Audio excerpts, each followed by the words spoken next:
name is Janet Eagleson. I am the Manager of Public Affairs and External Relations at the town of Caledon.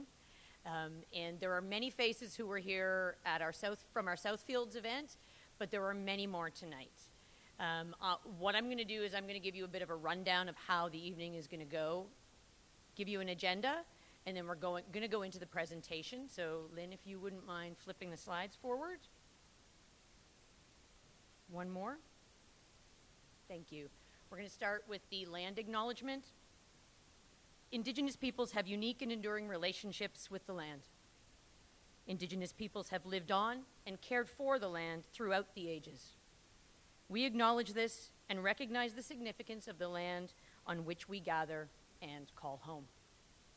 We acknowledge the traditional territory of the Huron-Wendat and Haudenosaunee peoples and the Anishinaabe of the Williams Treaties. This land is part of the treaty lands and territories of the Mississaugas of the Credit First Nation. We honor and respect Indigenous heritage and the long-lasting history of the land and strive to protect the land, water, plants, and animals that have inhabited this land for the generations yet to come. So I promised a bit of an agenda. So this is how the evening is going to roll. I'm going to start by saying that for those of you who endured, and I say that with authenticity and honesty, if you endured the meeting in April, the official meeting, bless you, because we missed the mark. What we did, that was a 7-hour marathon in council chambers, the hallway, the cafeteria, and then to the community center for hundreds of people who came interested. We didn't give you the facts that you were asking for. We couldn't answer the questions. We used external contractors and leaders in that field to be able to answer those questions. We heard you, so we have staff here. There isn't an external consultant along for the ride today, so it's staff who are answering questions. There were questions that were laid out that were not answered. There was information that, quite honestly, was hauled out at about midnight with most of the crowd gone or a big chunk of the crowd gone, and that's not good enough. So that information is around the room and in the presentation. I'm going to ask council to give me a wave here. I'm not going to introduce them because we want to be able to move the meeting along. But if council could wave just so that everyone knows who you are, where you're sitting. So you'll notice that council's not all sitting together. That's a very deliberate thing. Some of them are sitting near each other or side by side, but they're not sitting as a group. And the reason for that is that this is not an official meeting. They have no decision-making power. They are here to listen. If they sat together, they could, in theory, start talking to each other, and potentially planning out a decision. That's not what this meeting is. This is a listening meeting. I'm going to ask the senior team to also wave, the CAO and the members of our senior leadership team, if you could just wave your hands. Again, I'm not going to introduce them. We want to move into the presentation so that we can optimize the amount of questions. But these are the senior folks at the town and who are here to be able to respond to questions that you have. The format is our mayor is going to deliver a presentation. Not presentation, she's going to speak from the heart, to be honest, about the reasons why she has brought this forward. Then we're going to go into the agenda that you see here. The 4 big questions that came out of the session in April: why now? Who are the developers? Why didn't you share the letters? That's the letters from the Region of Peel and from Minister Calandra. And does the lawyer have a conflict? So we're going to dig into these pieces in the presentation. Then we're going to go into a bit more detail and get some of the elements that you've also asked for. What kind of infrastructure? Fire stations, parks, community centers, roads, wastewater. There's a bunch of information that's going to be given in a little bit more detail. This room is big. We will be reading some of the pieces off the screen because not everyone is going to be able to see it. It's really hard when the room is deep. We are also going to be dealing, and we have a representative from the region for questions specifically around water and wastewater infrastructure. So if you have questions, you can ask her to be able to answer that. If you want to put it on a cue card, we'll take that as well. We're going to show on the screen a very Bolton-centric, one of the options, it's A10, because that's going to be one that I think people are going to have something to say about. So we want to hear your voice. And then we're going to talk financing. So one of the things that we are going to do is there have been changes since the Southfields. For the people who have come, I will say thank you for attending and thank you for the feedback.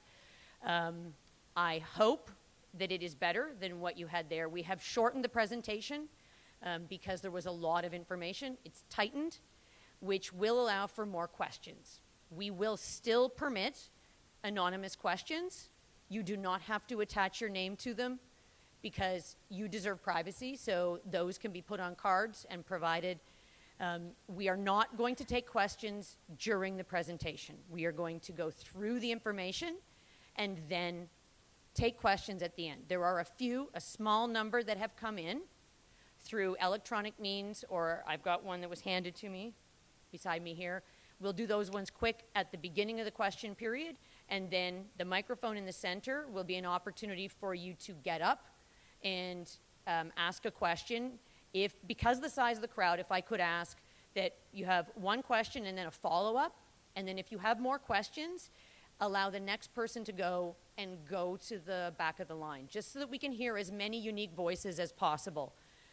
This is a listening exercise. We don't want to be up here telling all the time. There is information to share, but we want to hear and be able to respond.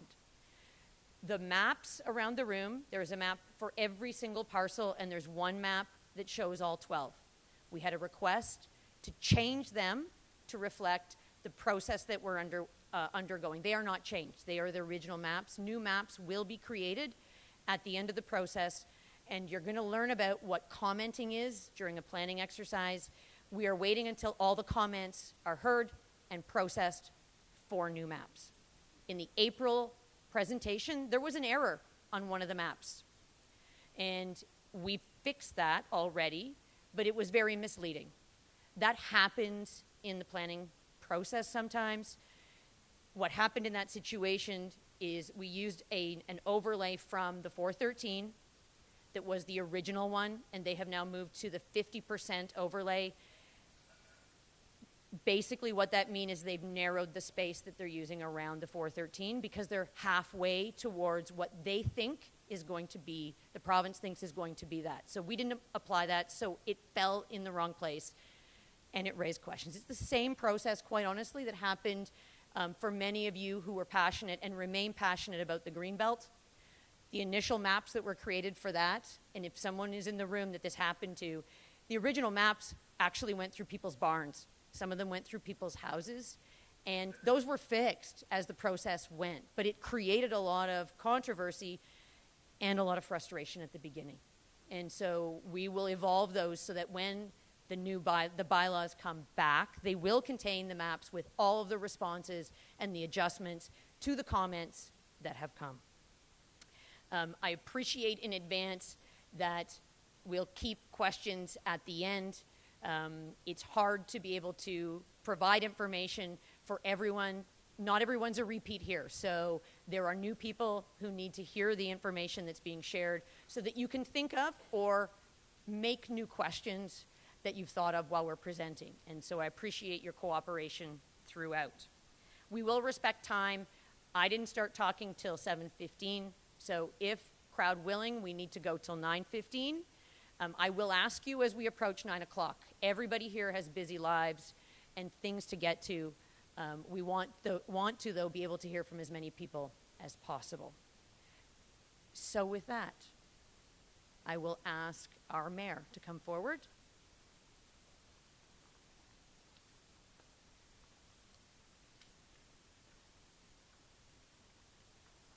Thank you very much, Janet. Good evening, everyone. Thank you all for coming out and once again participating in our information session on these 12 applications or sites that have been brought forward. It's important that the community understands what is happening, understands why this is being brought forward, and at this time. I've been a 32-year resident of this town. I was elected 24 years ago on Caledon Council. I've seen a lot of changes over those years. And we continue to change.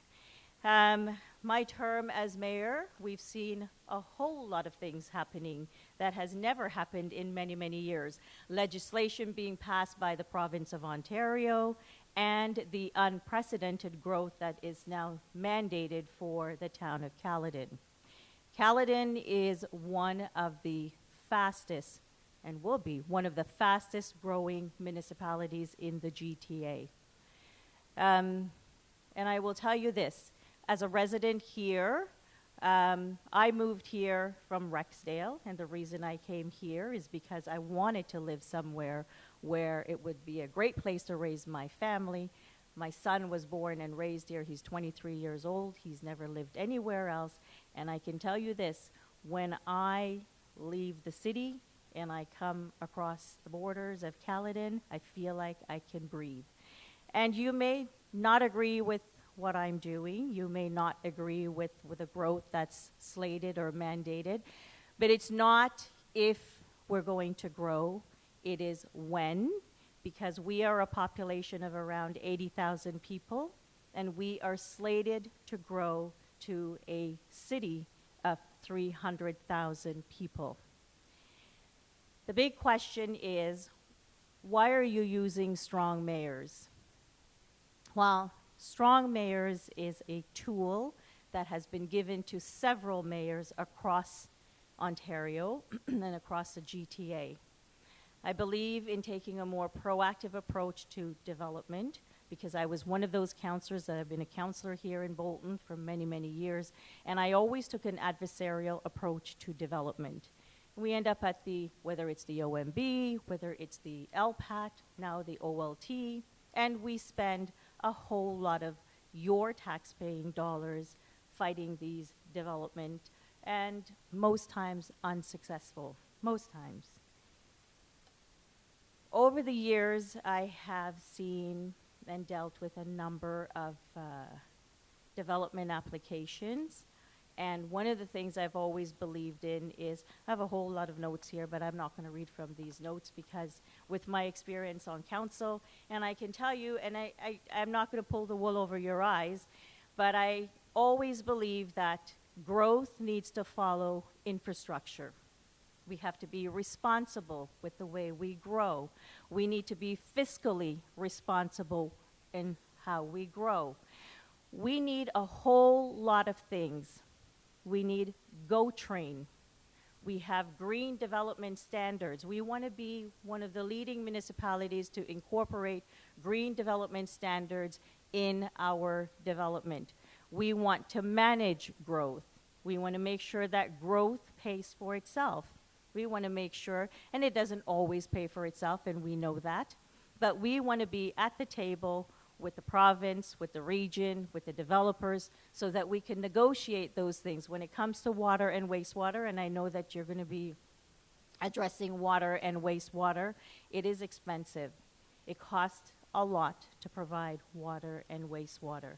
We have an opportunity to take a more proactive approach to make sure that the developers can front-end some of these costs.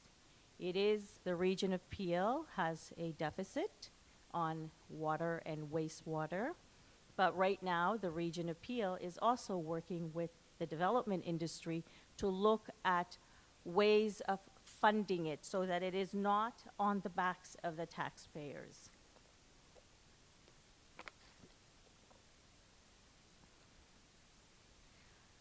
These 12 sites, it's also important to know that in April of 2022, the region of Peel, they brought into the urban boundaries of Caledon over 11,000 acres of land.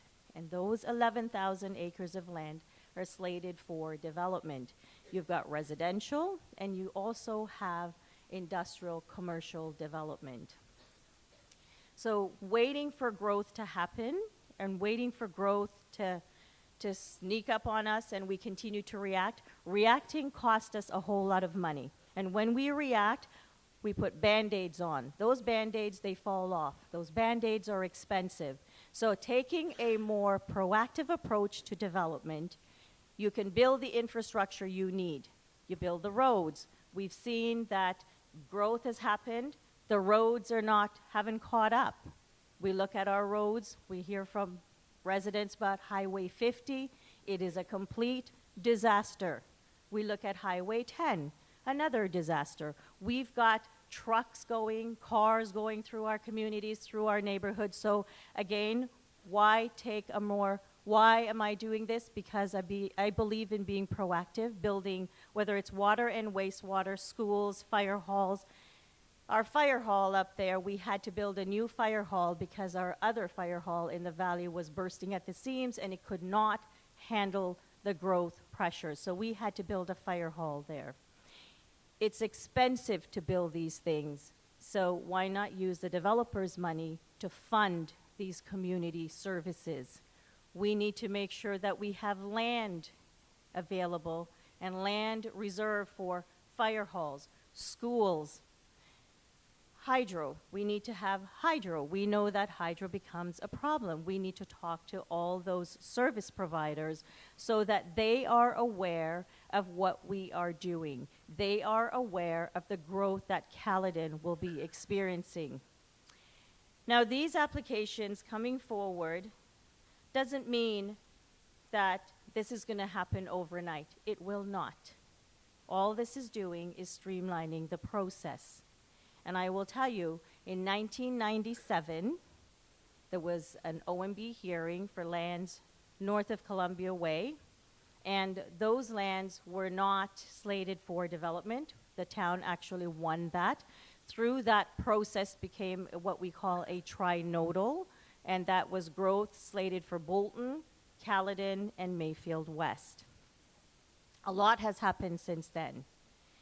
And one of the things I think it's important to note, and I know that, and I'm going to address the letter that came from the minister. Minister Calandra sent a letter. I know there was an article in the Toronto Star that the province is stopping Caledon mayor from doing this. We did receive a letter yesterday. Staff received the letter. I was forwarded this letter today.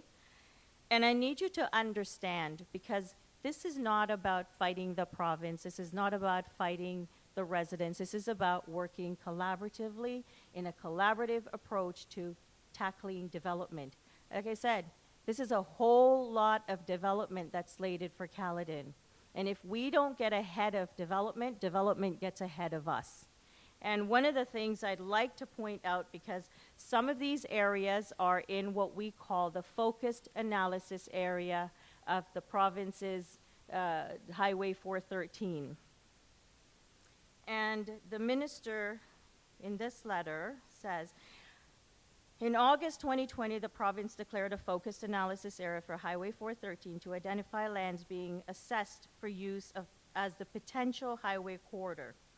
This letter clarifies the Ministry of Transportation's position on development applications within the Highway 413 Transportation Corridor, the FAA, the Focused Analysis Area. And these sites, some of them are in the Focused Analysis Area, parts of it. We've got other lands, applications before us that are for industrial, which are also part of the Focused Analysis Area. But I think it's important to emphasize that the ministry is here to work with us. So the minister goes on, the deputy minister goes on to say, as the MTO continues to protect the FAA, it's important to emphasize that the designation of this area does not prevent municipalities from accepting applications for development within their boundaries. Municipalities within the focused analysis area are encouraged to accept and review development applications as usual. And this is all this is doing. We're going through a process. Again, this is not if we're going to grow, this is when, and we need to get ahead of development. The letter goes on to say, I would also like to emphasize that for land use planning, municipalities need to be mindful of their obligations under provincial planning policies to protect for planned infrastructure corridors for future needs. Any municipal decision that affects planning matter shall be consistent with the provincial policy statement and conform to all provincial plans, including the growth plan for the Greater Golden Horseshoe. The government is also consulting on updated proposed provincial planning statement that may impact future planning issues once in effect.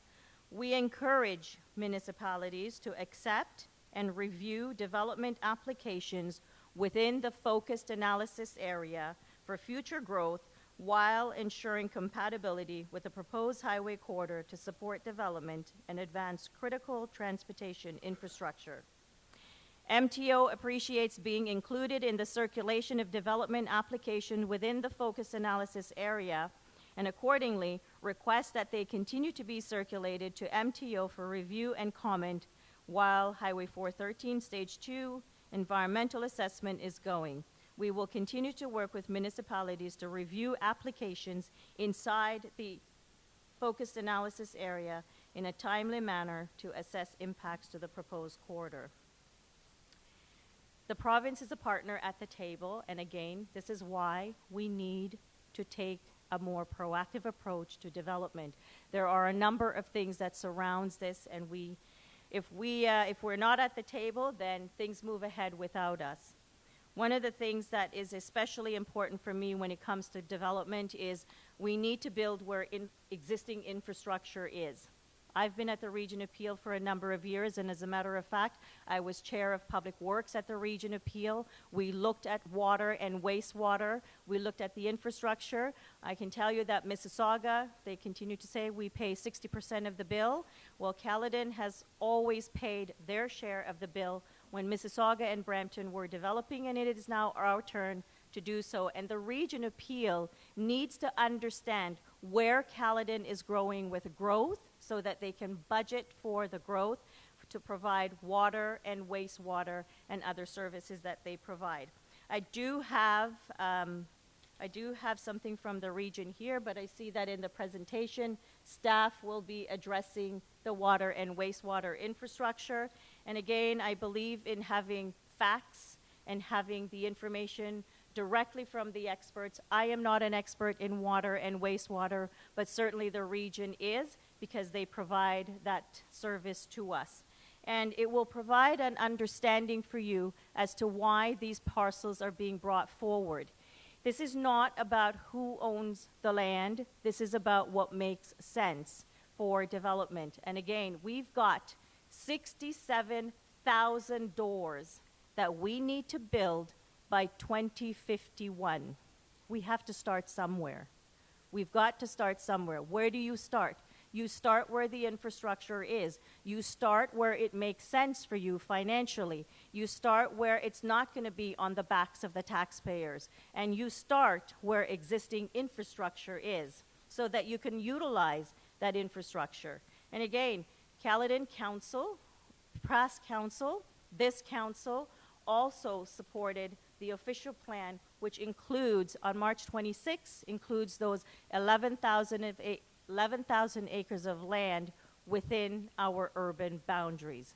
So all that is moving forward.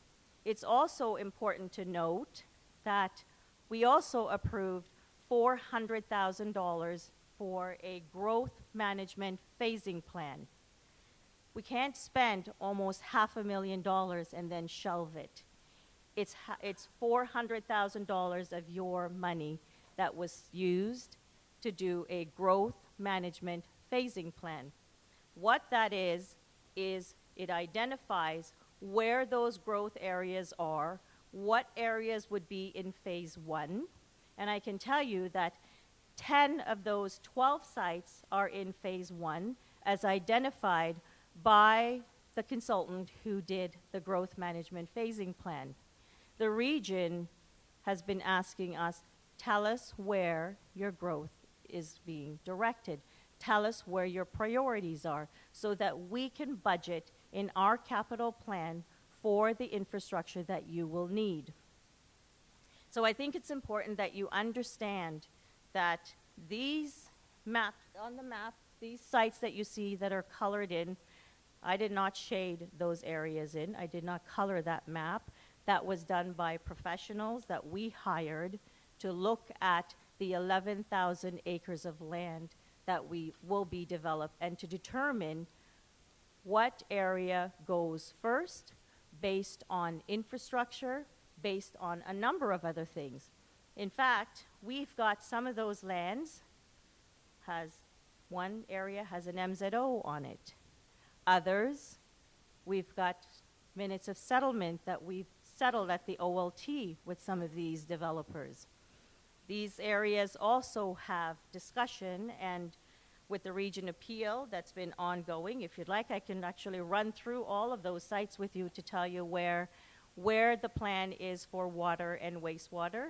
And if not, I will leave it to our staff to do that. And if you need me to answer any questions, I'm happy to do that. One of the things I want to just say is our staff, they're here to answer your questions.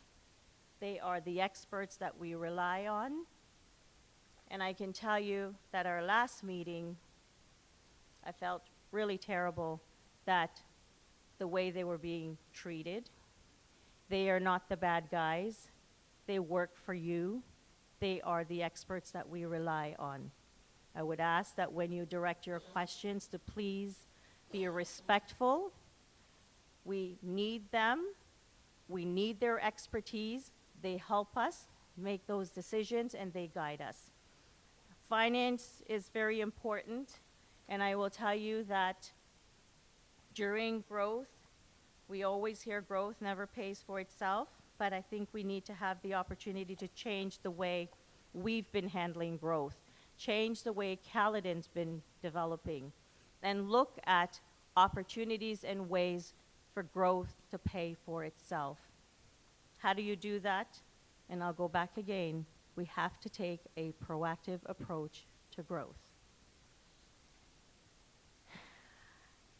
It is really important that you understand, again, Peel Region, the province, understand the process.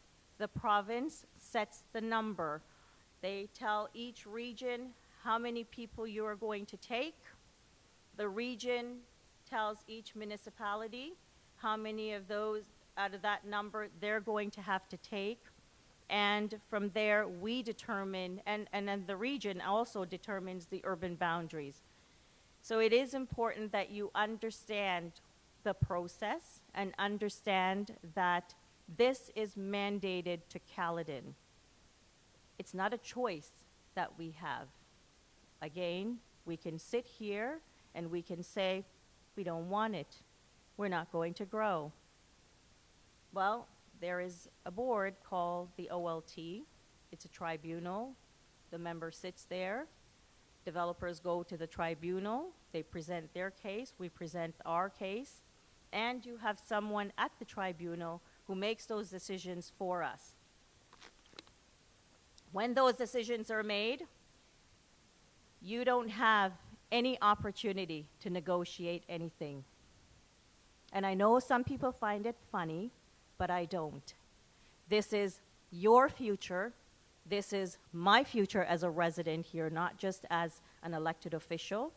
This is the future of my child, many of your children. And so when these decisions are made by the Ontario Land Tribunal, we don't have schools. We don't have recreation facilities. We don't have fire halls because they really don't care about any of that. And I'm going to tell you, we've had to take on debt to build the Caledon East Recreation Complex. We took on debt to build the Southfields Recreation Complex. And we took on debt to build our fire hall on the North Hill, because the fire hall that we had in downtown Bolton just could not handle the growth. This is what happens when you react to development. When you take a proactive approach to development, you can sit down with your finance people, You can sit down with the different levels of government, and you can sit down with the developers and negotiate these things. The school boards, they will also know how many schools they're going to need so that your children are not in portables, because what do you see? And I've heard this from parents over the years. They'll say, why is it that we're always having portables? Why not have new schools? We don't want our kids in the portables. We want our kids with the other kids in the school, not sitting in a portable. These are the things that are important when we're talking about development. You may not agree with me. I don't expect you to agree, because that is part of democracy. But I think it's important that you understand the facts. You understand what development costs. You understand why we need to take a proactive approach to development. You understand why we can't continue to react. We can't continue to take on debt. It is very expensive to borrow money. And when we take on debt, we are borrowing money, and we still have to pay interest. And when we take on those debts and we build these capital projects, let's not forget we have to hire staff to operate it. It's one thing that you can build these things, but it's an ongoing cost for operating it. So we need to understand all of those things and the cost. It is very costly. And again, you may not agree with me, but again, this is not a question of if we're going to grow. This is a question of when. Rezoning these lands or doing the zoning does not mean that it's going to happen tomorrow. There's a process. It may be 10 years before you see some of this development happening. It's also important that you understand that council also made a commitment to build 13,000 of these homes by 2031. We are 7 years away from 2031. We've heard from Caledon. We've heard from young people. They came to council. They delegated. They talked about green development standards. It's important that we incorporate all of these things into our development, not going back after the fact.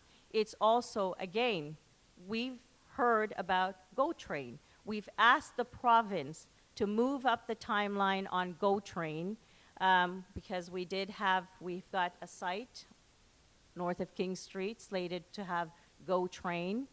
That's 2041. We've asked the province to move it up to 2031. One of the things they continue to say to us is that you don't have the ridership. It is not feasible. This is why, again, we need to take a more proactive approach. We want to get cars off the road. We have another site that we're looking at in the South Hill for another station for GO Train. It's important to build healthy communities.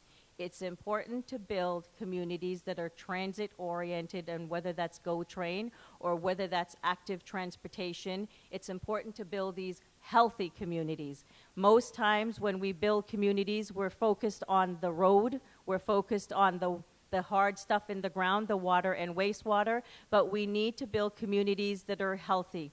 We see right now the crisis in our hospitals. They're overburdened. We don't have enough doctors. We don't have enough nurses.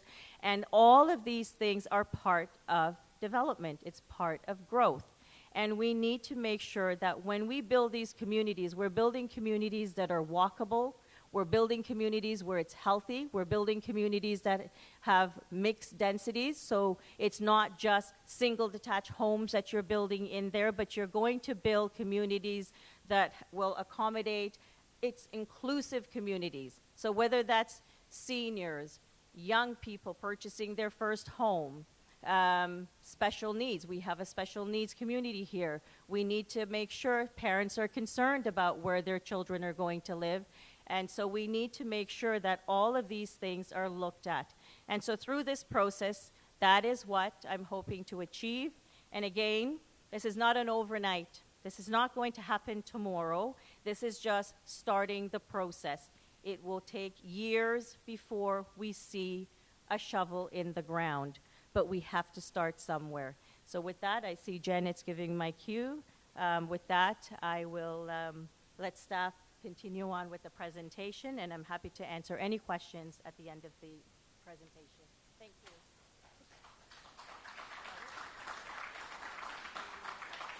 Thank you.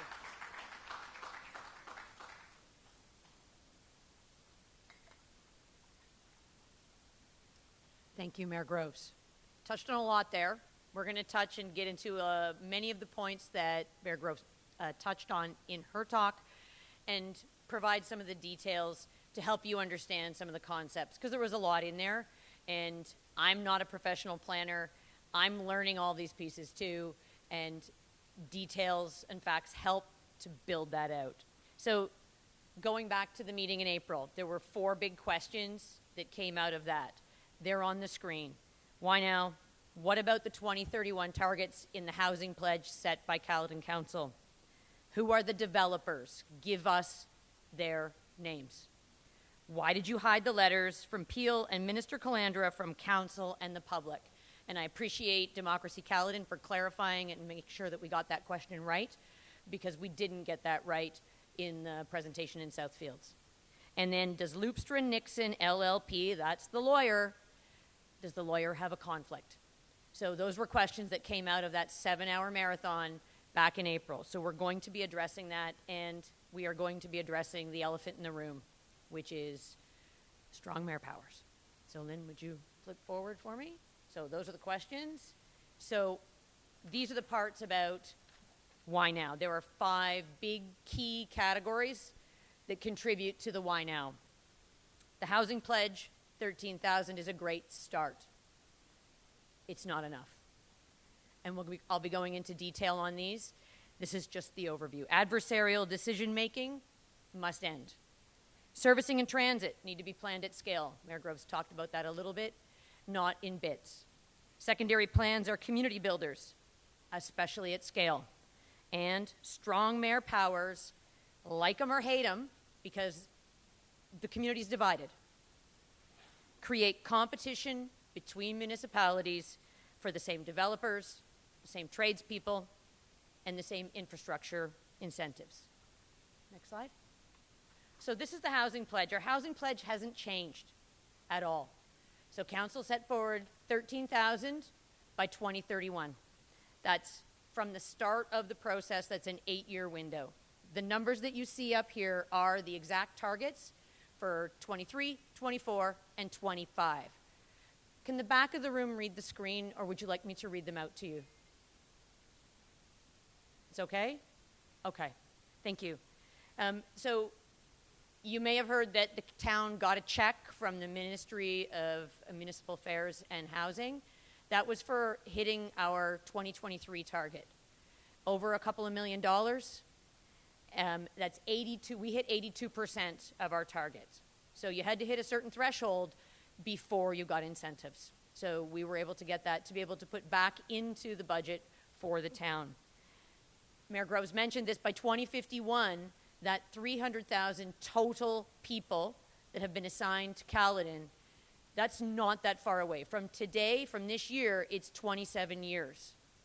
At the rate at which we are trying to strive towards the pledge, we will not get there for at least 35.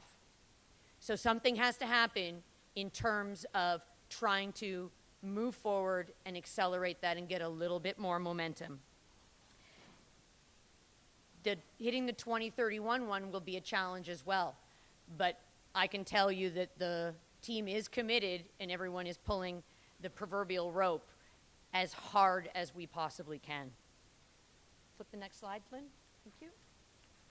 So this is, you heard Mayor Groves say this a lot, housing starts don't happen overnight. It could take a decade from the time the paperwork starts to the shovel goes in the ground. If it's a condo or an apartment building, that's another few years.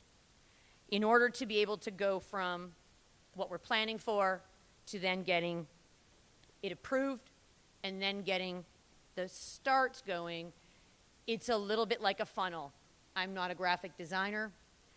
I wasn't able to create a funnel but bigger, the number of planned for, slightly smaller to what gets approved, and then it's smaller again yet for what actually starts, and we get moving on. You may have heard this week in the news, on Tuesday morning, there was a significant amount of coverage around the idea that there aren't enough, people are not putting money into development. Developers are putting on the brakes. There's interest rates. There's a limited number of people to actually be able to build things. They're sitting on the sidelines. Those are variables we cannot do anything about. The intention of moving forward in the way we are is that when those folks are ready to come forward, we will be ready for them. And so when competition happens for the same developer dollars, the same tradespeople who are important to be able to deliver, and all the other pieces, there's a state of readiness. Lynn, if you wouldn't mind flipping forward. So adversarial decision making. So anybody who's lived in Caledon for even a little bit of time knows or has heard the acronym BRES. That's the Bolton Residential Expansion Study. Now, I worked for the Region Appeal for a long time. I saw BRES from the other side. BRES was a nightmare. So it's a made-in-Caledon solution from a comprehensive perspective to be able to move forward. What usually happens in planning is that the municipality like ours creates the plan, it goes to the region, and then it's stamped and it proceeds. That's not what happened. So what happened was the region, or council I should say, not the region, regional council said, whoa, way too expensive to service. We're going to vote and change this. They decided to have it restudied, to have regional staff who are experts in their field and expert planners too, redo the studies that we did. Landowners got pitted against each other. The mayor mentioned the land tribunal and all of the other sort of places where people go where there's an appeal of something. You want to know what the net result of all of that work was? Town spent over $5 million. That's taxpayer money in order to deal with appeals, and there are 0 housing starts that have come out of BRES. When we look at the numbers for the entire set of parties, so that's developers, landowners, anybody else, the total, there's another almost $25 million that have been invested in a process by people not at the town, not taxpayers, but other parties in the process. So that's a lot of money to get absolutely nowhere. The fighting, and I use that word, that fighting, that adversarial piece has to stop in order for us to be able to move forward. Caledon knows what it wants. We hear it all the time. The people who were at the meeting in April made it abundantly clear. The people who are at Southfields have been making it abundantly clear. There are things that we want to do. So this is about moving forward with the plan for Caledon, not having someone else do that. You know what happened? The bottom line, while we were dealing with all of the appeals and spending all that money, Brampton, bless their hearts, I lived in Brampton too, lots of people did and still do. They went ahead, they got the infrastructure, they got the schools, they got the transit, they got the servicing, and they are building more homes. And so Mayor Groves did say it's our time. That's sort of the direction that we're taking. Move that forward, Lynn. So this kind of builds it out a little bit more. What happened in that with 0 houses coming out of BRES is that bits of planning occurred. That's piecemeal. So Caledon did move forward. We did move forward with different pieces of development occurring. That's not how good planning works. That's not how our planning team works. The folks over in the corner here on our planning team, they have been working on comprehensive planning for decades. That is the goal. That's interconnectivity. That's bringing together systems for transportation, infrastructure, utilities, walkability, livability, that concept of complete communities. But with adversarial pieces, that can't happen. So we moved with the path of least resistance, bits at a time. What we're looking for is the bottom line on here, a long-term gain over the short-term wins, because I can pretty much guarantee that very few people in this room think that the way we've moved forward with development actually thinks it's a win. We want to change that. Next slide. So servicing at scale. So lots of controversy in Bolton, I know. Yes, we want transit. No, we don't want transit. We need a train. No, we don't want a train. We need more people for a train. We need more people for transit. So we have been fortunate to be able to get the bus in a relationship, in partnership with Brampton Transit recently, which was just announced. That's not a lot of transit. What happens as a result, if you have kids, or if you've got a lot of people living in your home, there's a lot of cars. People can't go anywhere. In areas where there's no transit, you can't just hop on transit to take you somewhere. You need a car. So how do you find parking? You go on the street. You get a ticket. You get towed. You don't get along with your neighbors. There's a lot of things that happen. So with the rezoning, and Mayor Groves did touch on this, that piece at scale is really around those conversations. Suddenly, instead of this adversarial piece that I talked about a second ago, when we are able to say, hey, region, or hey, hydro, or hey, other energy providers, here's our plan.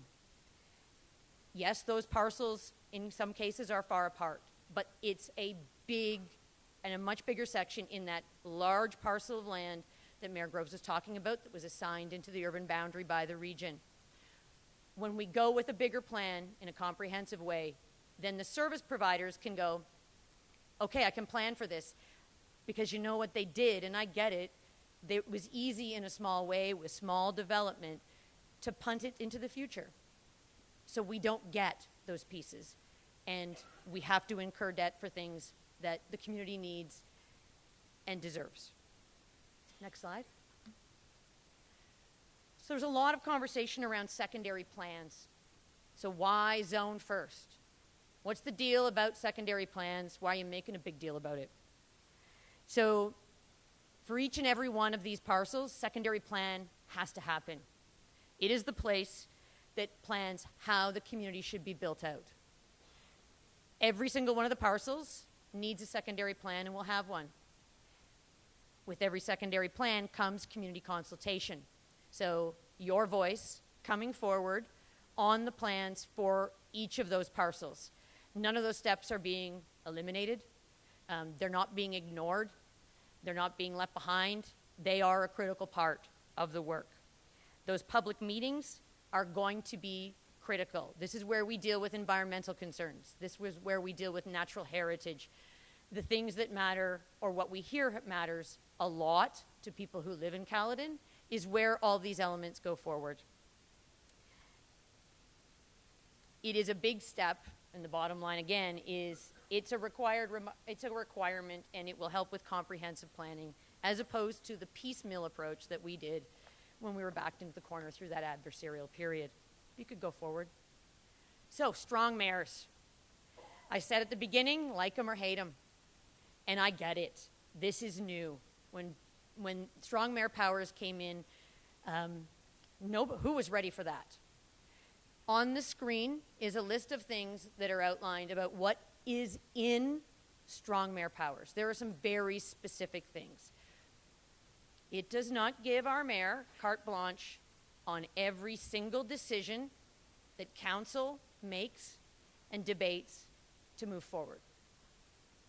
This is the list. In order to be able to get strong mayors, we had to set that housing pledge. That's where the housing pledge, it's tied to that.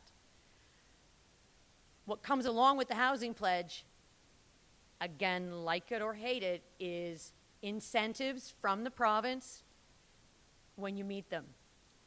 That's money. So it's really hard to turn down money when we need it in our community, because taxpayers are the only way to move forward other than DC's development charges. Next slide. So strong mayor powers actually help us compete. 44 46 different municipalities have strong mayor powers. Everybody is competing. 43 of the 46, as of early March, had used strong mayor powers. They have used it 637 times. Now, that's not a reason to say we have to use it. The other side of that coin is, if we choose not to, then someone else is stepping in. That's the competition. That's the competition for moving forward, for developers, for tradespeople, for infrastructure. So there are a few that I've itemized at the bottom here that are specific to zoning, because we've heard questions about, well, nobody's done the rezoning before. We've been able to find 3 decisions that have dealt with rezoning specifically: Ajax, Mississauga, and Belleville. And I'm going to read them out to you. The pieces, I don't know the planning language, so some of it is going to be as Greek to you as it is to me. Ajax they rezoned for 2 60-story towers totaling 1,274 rental units. So they did a rezoning for that. Mississauga, you may have heard about this one because it's closer to home. The 4-plex decision, council said no. The outgoing mayor came back and said yes, and used strong mayor powers to bring 4-plexes to Mississauga. Belleville, this is the one that's the language that isn't relevant necessarily to us, but does show that there is a change in zoning. They rezoned from highway residential 4th density and open space to highway commercial zone with special provisions. I don't know what the special provisions are, but the rezoning has actually happened in those locations, and there is a strong chance that others will take similar courses. If you could go to the next slide. Now this one, again, we also heard, isn't strong mayor powers just MZO, but maybe not on as many steroids. So the big takeaway from this chart, in the middle column under MZO, it says not subject to, no notice or consultation given, may not be subject to or not subject to. So they can move forward without those measures of consultation. For a mayor's zoning bylaw, the key elements on the right-hand side is subject to appeal rules, subject to requirements under the Planning Act, must comply with applicable policy documents, and must comply with the provisions of the Planning Act. I think the big difference is no notice, not subject to, and must comply, and is subject to. Those are big differences in how those two operate. If you could go to the next slide. Now the developers, one of the things that we heard was, it's just about developers. They're in the town's pocket, or the town's in the developer's pocket, and this is about them. This is not led by developers. This is led by the town. On the list here is the name of the developer or the applicant who has put in the development paperwork for the 12 parcels. Some of the names you're going to recognize, some of the names you're going to bristle at because people have already. They are not the landowners necessarily. So there's a big difference and there's some confusion. Who's a developer and who's a landowner? So the developer or the applicant applies on behalf of landowners. There are 260 landowners for these 12 parcels. They range from 1 landowner to 67 on one. The landowners can be anybody from a developer, or they could be grandparents, your elderly neighbors, or a friend. They might even be you. When we were in the April meeting, we had people who were affected as one of the landowners. So we don't name the landowners. You can get all that information if you really want to know who owns what. The Land Registry Office. That means a trip to Service Ontario, and I know what that's like as much as you. So it's not fun, but that information is publicly available through that channel. there was a question, and where's Al Axworthy? Is he still here? There's Al. And I just want to flag that Al sent me a question after the Southfields meeting about clarifying this, because we thought there was an error on this map, on this chart. It was about A6, because if you've been out in that area, you know that there's a big sign on it, and it has the name of a developer on it. That's not the name, Bolton North. It has a big Argo sign on it. So what gives? So the name listed on here is Bolton North Landowners Group. I think in the last week, they may have actually changed the applicant name to something else. The team reminded me of that today, and I've forgotten the name. It's still a group name. Argo is one of the owners. Like any other landowner, and we as individuals don't put up big signs on our properties. We put up signs at the end of our driveways sometime with our name on it. They put up a big sign that says, I own this. They've staked their territory, which is their right. It does cause confusion. But that is the difference between the developer and the landowner. So in that instance, because it's close to Bolton, I want to really make sure that if you're driving up there and you see it, you don't think that we're just shooting some hot air here. That's the difference in this particular one. If you can go to the next slide. So the Minister Calandra letters and the region letters, they arrived in, I think, the day and the half day before the April meeting. And in there was language that was condemning, in some cases, toward us. There was a line in one of them that says, make sure you share, well, I'm paraphrasing, because I didn't say this exactly, but make sure you share this at a public meeting. So I'm going to explain how the planning process works at a very high level, because those are comments into a process. We go out and we ask the region, the multiple ministries, energy, transportation, Ministry of Municipal Affairs and Housing, gosh, there's a lot more, Ministry of Environment. There's dozens of stakeholders who get asked for comments because we want to get it right. Comments come back all the time. What happens when they come to the town is they come into the building and they are directed to planning. So it doesn't matter if they come to the CAO, to the mayor, to the clerk, or whomever that is, they go to planning because planning is going to address them.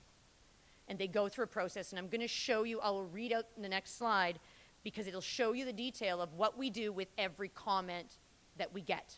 So those letters were comments into the process. We don't share comments with council or with the public until they've been addressed into the end product. In isolation, one comment may be misleading, or it can be inflammatory, or worse, it could look really complimentary when in fact the volume is actually against versus for. There are always going to be comments for, there are always going to be comments against, and sometimes there are technical recommendations, and that's what the planning group does. Lynn, if you could just flip to this. This one's hard to read from the back, and I appreciate that. So this is, and it is a little bit boring. No offense to my planning colleagues. They create what is called a comments response matrix. So every single comment that comes in gets put into this matrix, and we have to address them because that's part of the process. We go back and forth with people who comment, because sometimes when we make a recommendation and we make a suggestion about it, it's not good enough or it doesn't satisfy those particular pieces. So I'm going to read in here for anyone who is back far enough, because this writing, and even up close, this writing is small. So in the left column where it says region comments. So this comment is one that was expressly in that letter from the region. It's for area A1 to A9 and A11. So under the region comment heading, it says, the region advises that small areas in areas 4, 5, and 11 related to the proposed route of Highway 413 are identified as being outside the 2051 new urban area boundary. The team has evaluated it, and the response to that, this is longer, so again, I will read it out. Alignment issues of the regional urban boundary with 1, the original Highway 413 preferred route, and 2, the new boundary from the 50% design prepared by the MTO.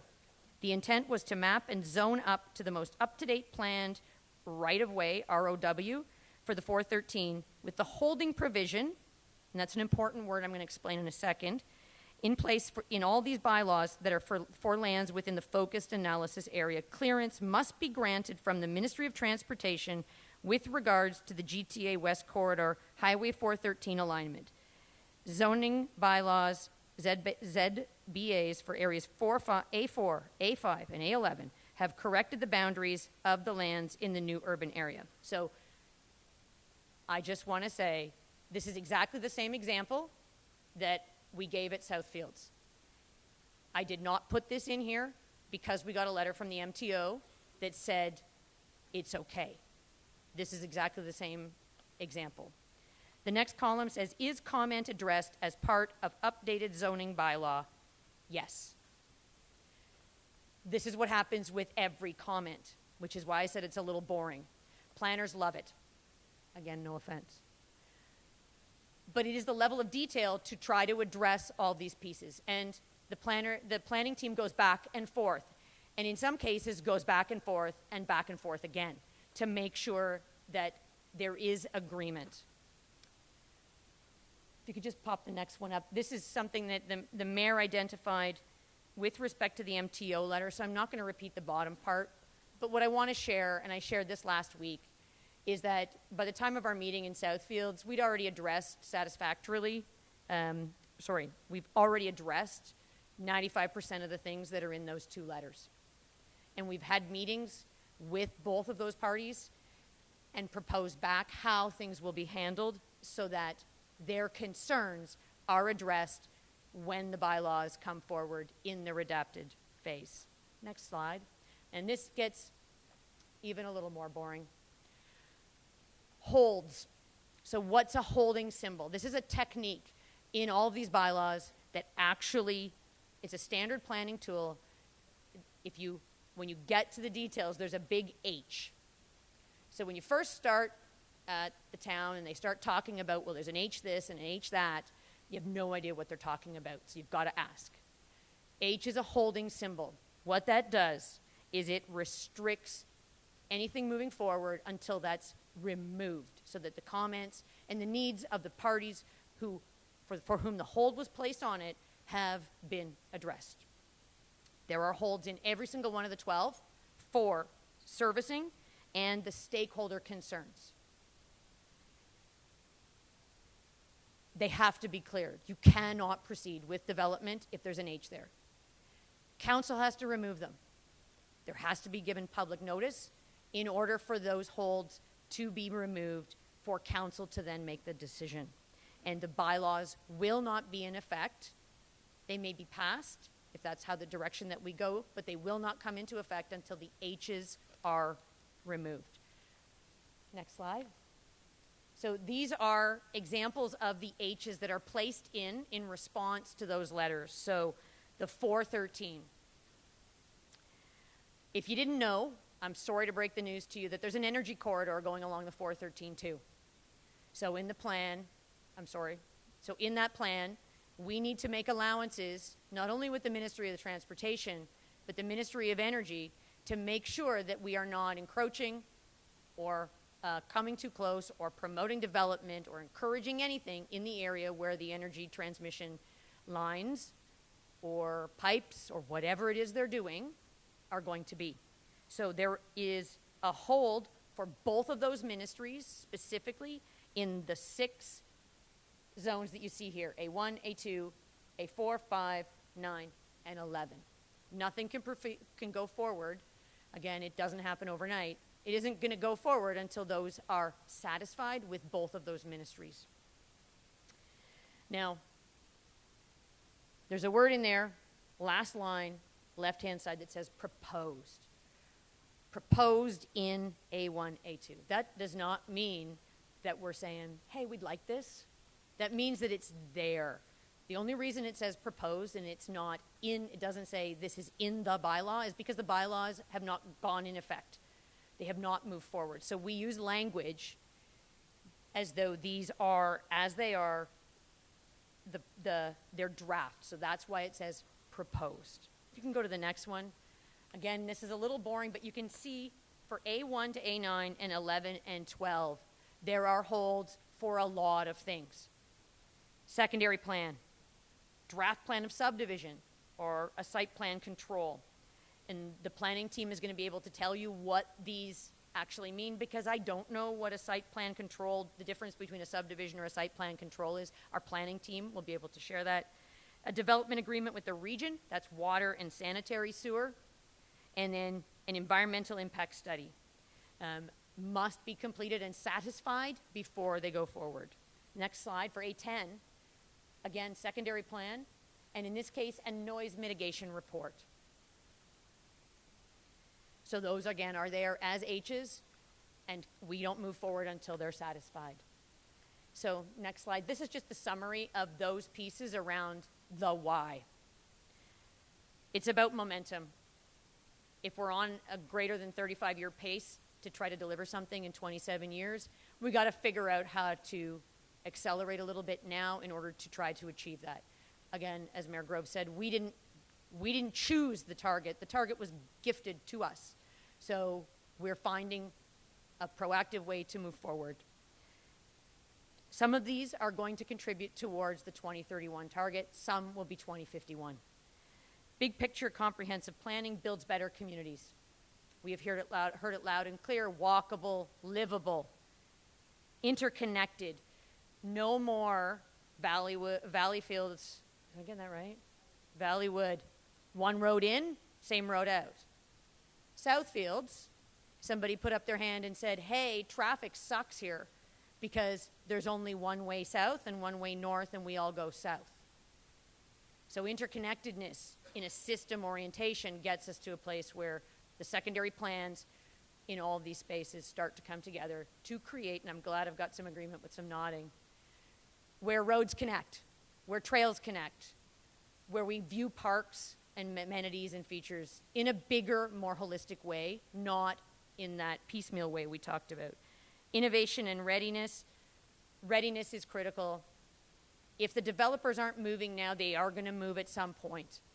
So this sets us for the point of moving, and in the space of competition with other municipalities who are seeking the same thing, having aggressive targets that have been gifted to them.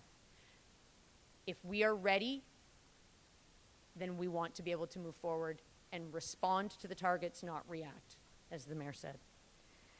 Better reputation with business. If we can get rid of that antagonism, then life is better without antagonism. And it also attracts business. So lots of people want to move and live in a place where they can work. So having a better relationship with business means a whole lot. Servicing and transit, it's the long-term needs, not just the short-term ones, and the incentive funding. And that's not just provincial. There's also federal incentive funding.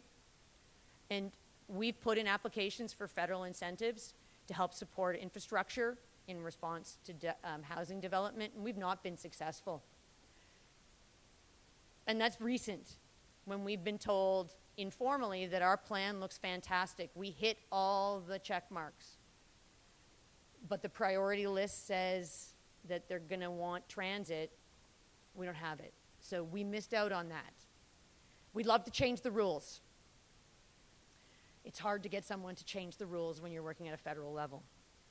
Lastly, for me, before we move to planning, if we go to the next slide, and this is one that we heard around the lawyer having a conflict.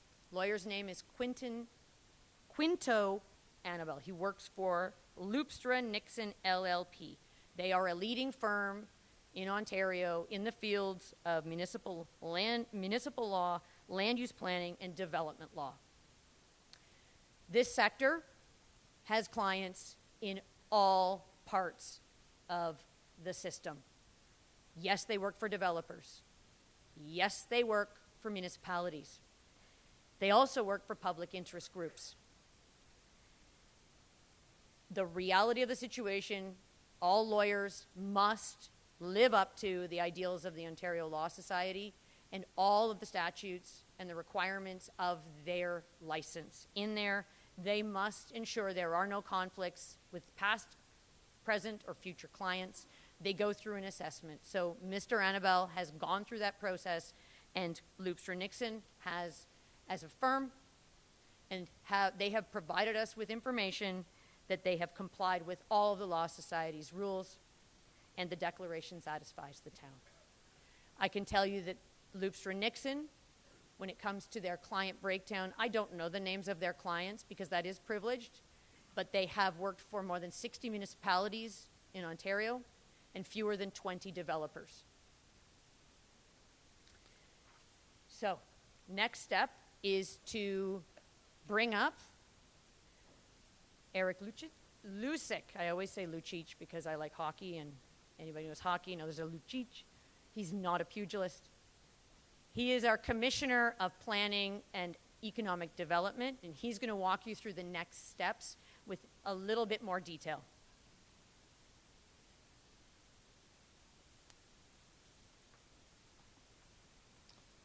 Thank you, Janet. Not for calling me boring repeatedly, but thank you, Janet. Not for calling me boring repeatedly, but I'll do my best to try to keep this a little interesting.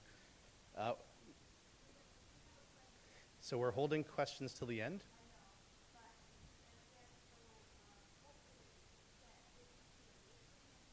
Yes.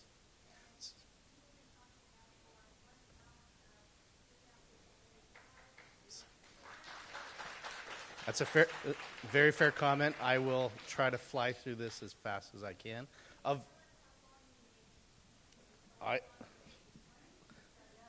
Let me get through this. I will look to move through this as quick as I can. I can note for those that were at Southfields, the amount of time I'm going to be up here is a lot less than it was at that meeting. So, anyway, so we're going to start into the Part B. So the planning process. So this image up here, it's very difficult to read the small wording, but really what this is about is how we have moved through, how a typical planning process proceeds through a process, basically through the municipality. So shown on the slide are a number of things that relate to these bylaws. The goal is improving and expanding Caledon's housing supply ultimately. Another goal is really looking at about affordable housing and missing middle housing, multi-unit housing, and otherwise. Some context is that it's there's typically a 1-year lag of note between housing starts and ultimately completion. So these are other things to keep in mind, and that's for ground-related units. And typically, it's a 3-year process to actually move to get apartments completed. So we're going to keep moving along. So what we have is, so the big question is, so why these areas? So these lands have been identified, already through the official plan. So this came in March of this year. The lands are a logical extension of what would be the current built-up area. In many cases, they provide for the completion of an existing area. They help identify the growth that will help demonstrate, how we're proceeding for things like rail service from GO Train or otherwise. And further, some of these areas also include existing OLT lands and MZO lands. Next slide, please. So showing up here is our draft growth management and phasing plan. So this is still in process, but effectively it lays out how growth is planned to proceed until 2051, with the first phase going to 2031. So you'll see what is in effect is these residential zones all fall within the draft growth management and phasing plan. Most of them happen to fall within phase 1, and then there's a few that fall within phase 2. Next slide.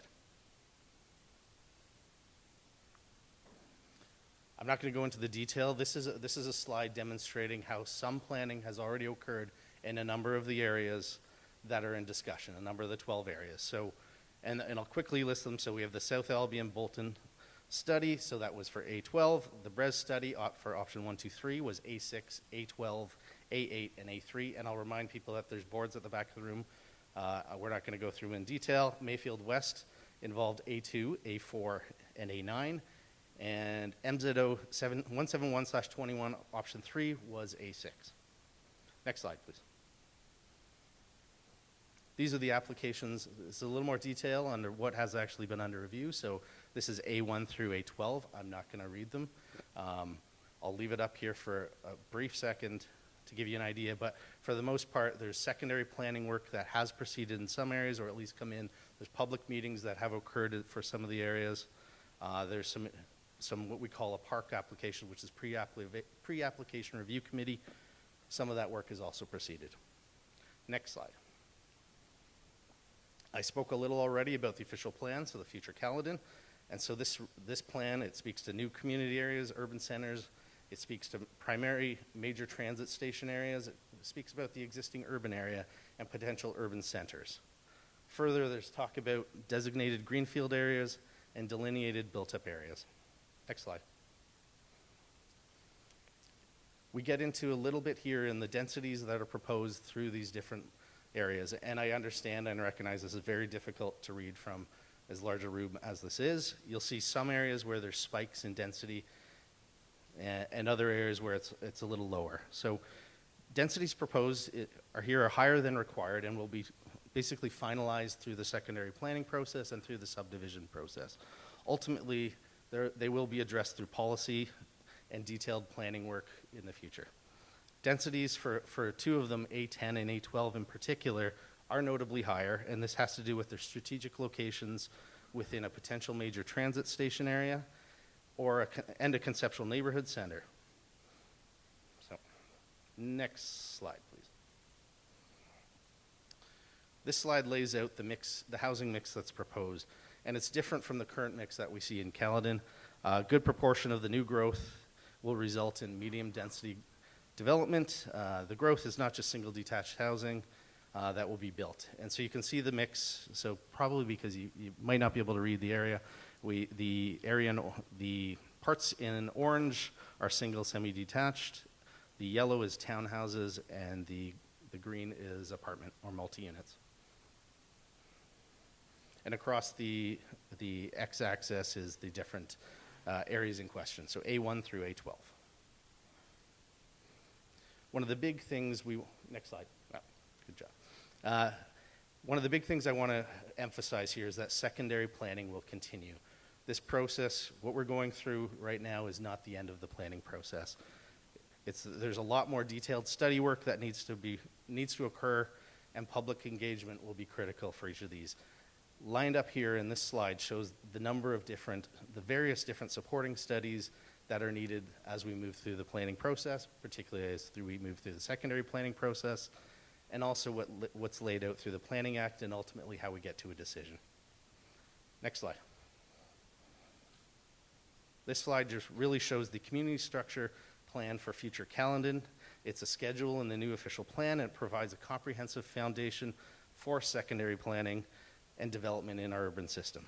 The preliminary community structure plan, as that was prepared on the plan, the town master plan, documents to identify the general locations of developable areas and community defining elements of those areas.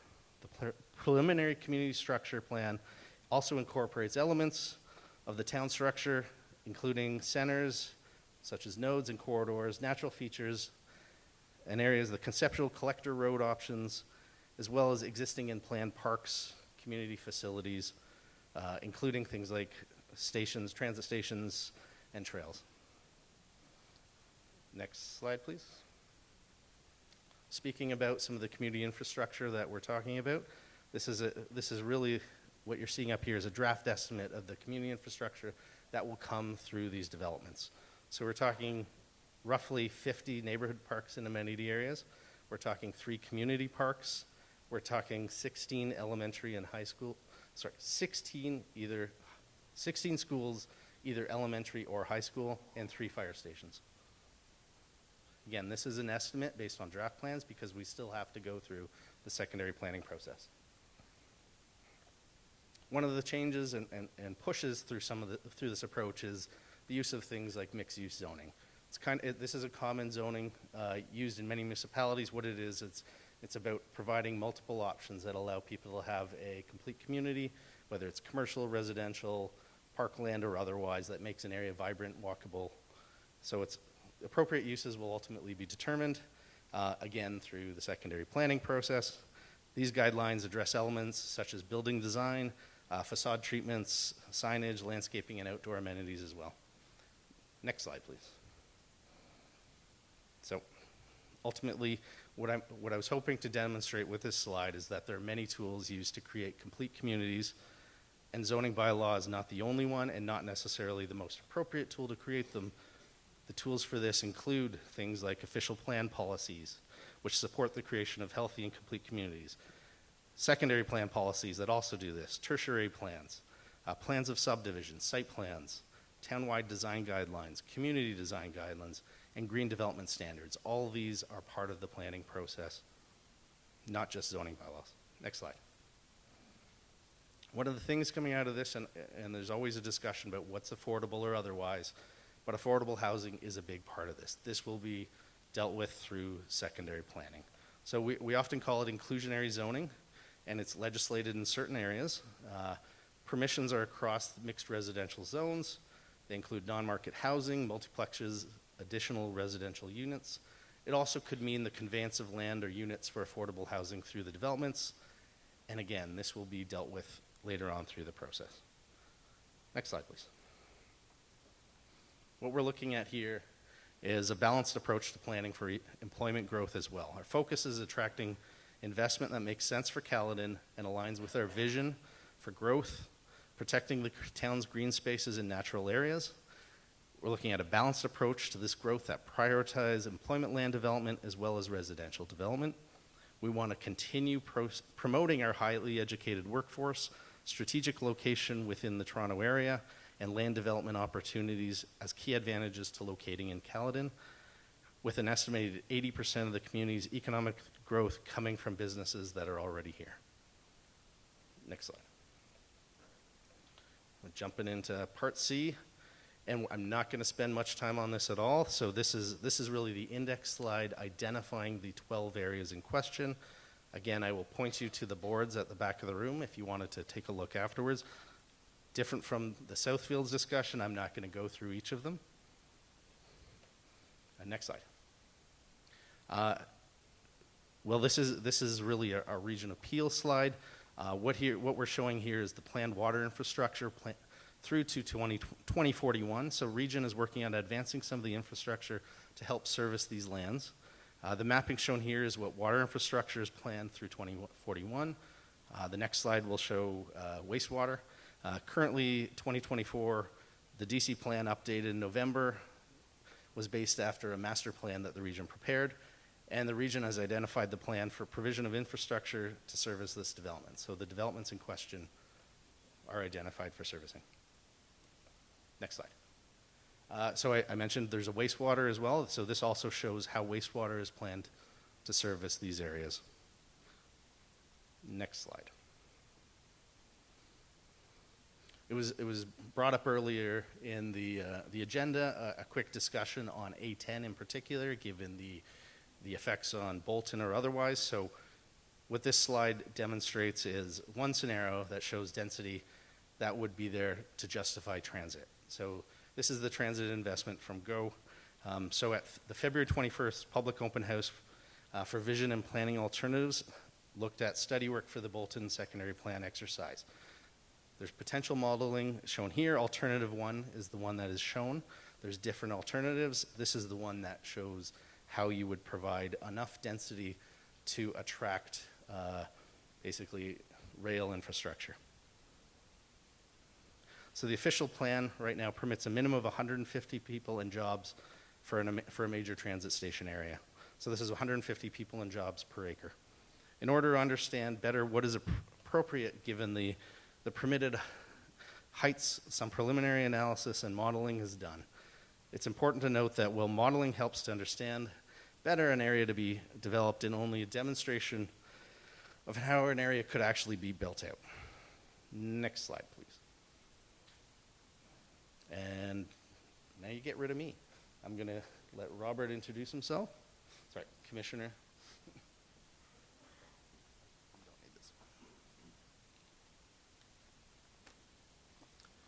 Good evening, everyone. My name is Robert Cummings, Commissioner of Finance, CFO.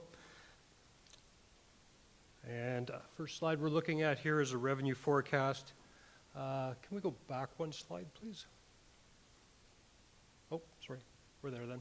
Next one then, please. My analog world. So our development charges are a provincial legislation piece that requests that the development or growth in a municipality is paid for by the development of that growth. So there's a development charge background study that's created via the Act. We've just recently passed ours at the town of Caledon, and it sets out a very long project list over the next 10 years that support the development in the area. Given that, those numbers up there, we're looking at about $1 billion coming in development to support the infrastructure, to support the growth in the area. Infrastructure such as roads related, fire, libraries, trails, recreation, different parks. And that's what this pays for. Going out further, the estimate gets a little looser, but we're looking at about $2.65 billion. There is a lot more to development charges than what I'm showing you, but it is all on our website, recently approved, and this is the mandate that growth pays for growth going forward. Next slide, please. Looking at the rates today in terms of taxes, going out to 2033, we'd be looking at about $145 million annually in residential taxes coming in. So that's greater than our 96 right now. And those new tax dollars are in place conceptually to pay for the new growth over a period of time. So the time of the lifespan of a new road over 40 or 50 or 60 years, those tax dollars are accumulated over time to maintain and replace the road at its end of life. So that's how the theory of the finances work between the two. If we go further into 2041 and we look at the numbers there, almost $200 million in annual taxes coming in. So that's new taxes combined with our existing to help support the new infrastructure and current and future replacement of those. Thank you.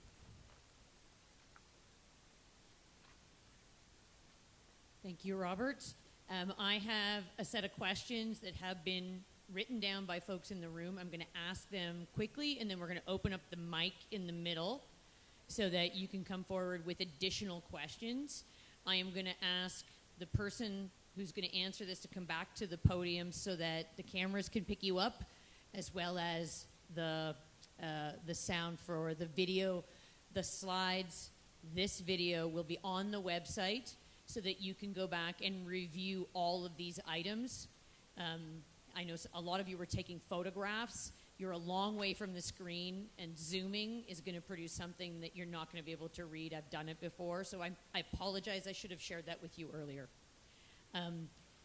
Robert, this one is a little bit tied to you, so if I could get you to come back, because it's tied to revenue forecasts. You mentioned this.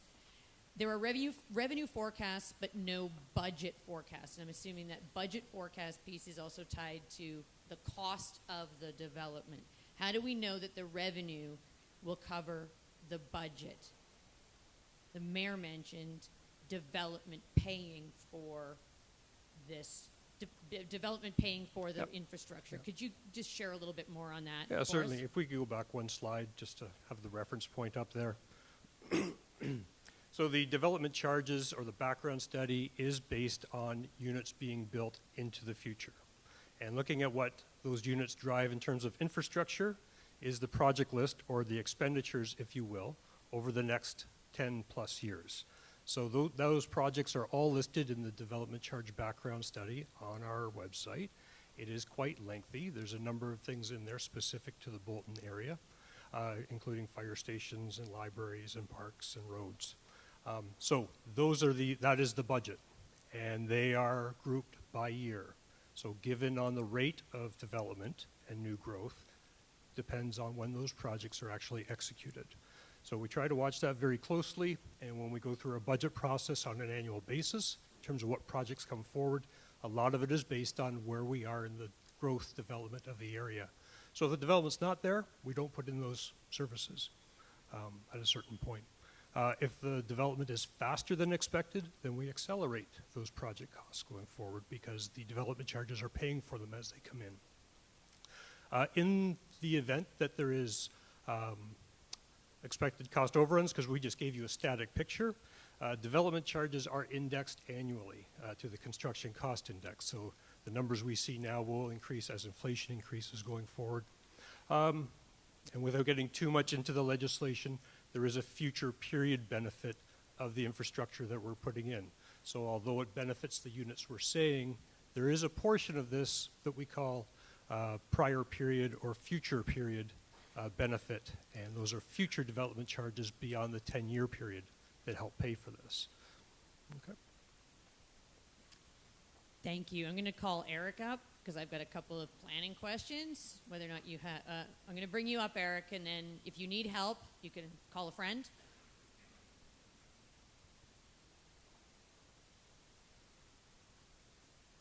What is the benefit of zoning before secondary plans are finalized?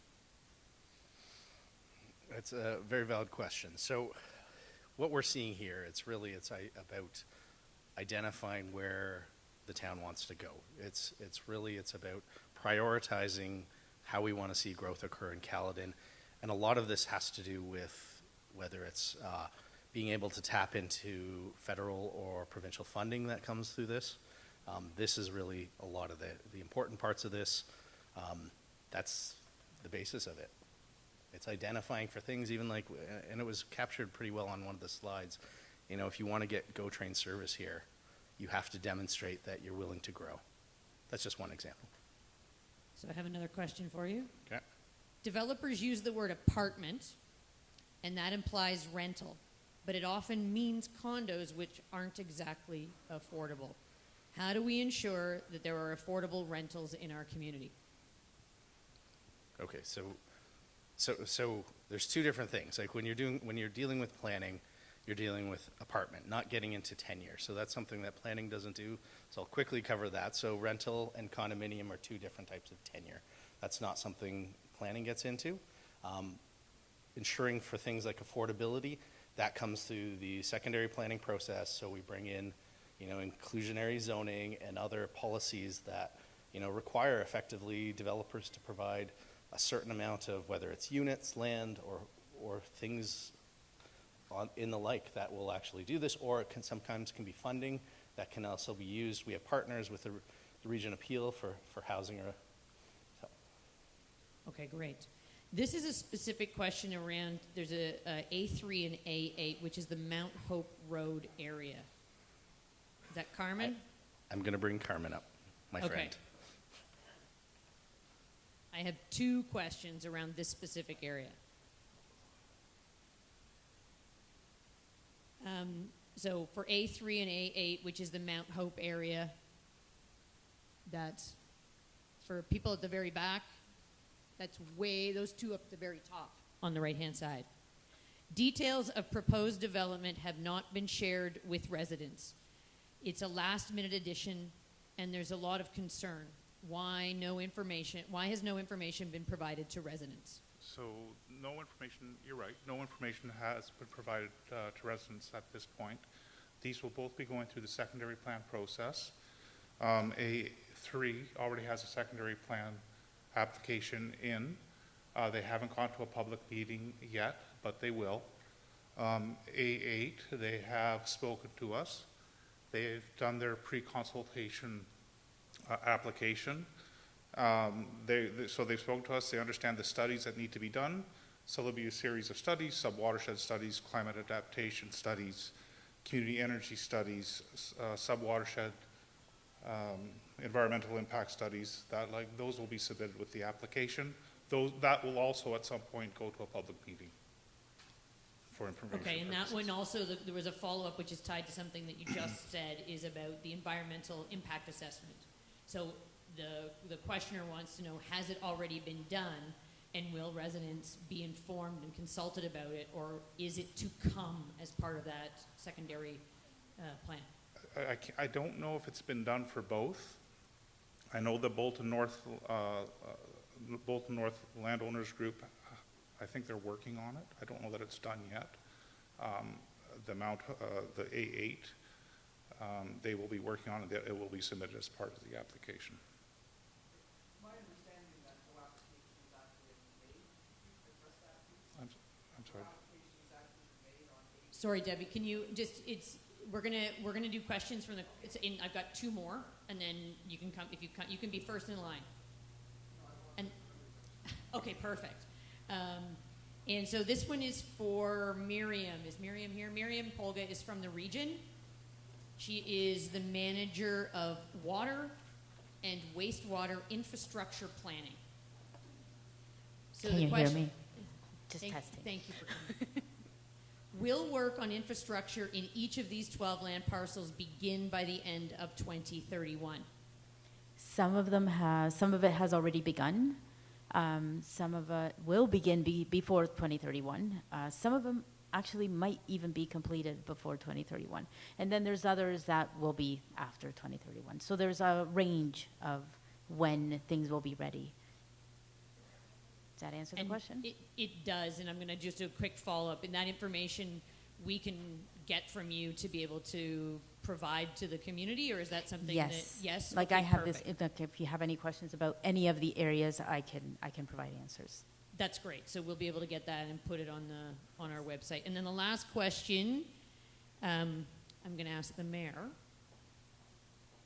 What other options were considered, and was cost a key issue? Other options than the zoning bylaws, the 12 parcels and the zoning bylaws. So was there another option considered to possibly move forward in a different way? Well, I think part of this is, and I mentioned earlier, it's the growth management phasing plan that was commissioned by the town. That plan is a plan that we spent $400,000 on to determine all of the growth within the urban boundaries. And through that plan, they identified, and this is where you see the colors, what goes in phase 1 and what goes in phase 2.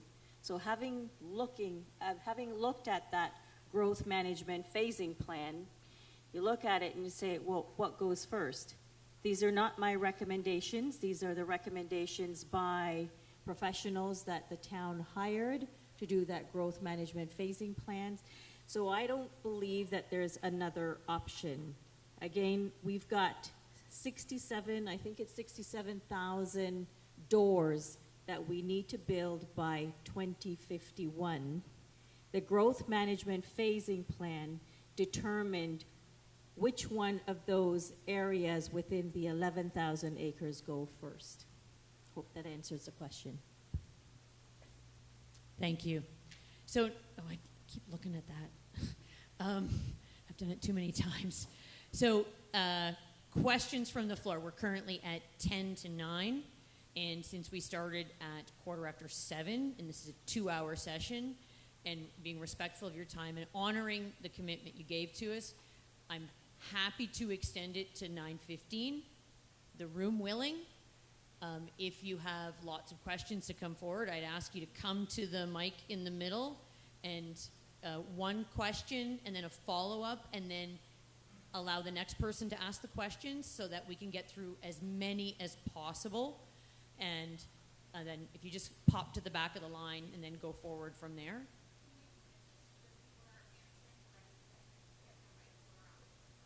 Yeah, we'll get them. They're not too far away, and that's why I'm standing over here. I'm going to get them. So,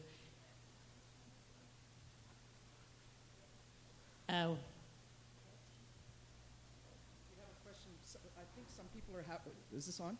Some people are having problems. There's a big noise at the back, and someone stopped it. Excellent. Okay, can I ask a question? So this question is for Mayor Groves.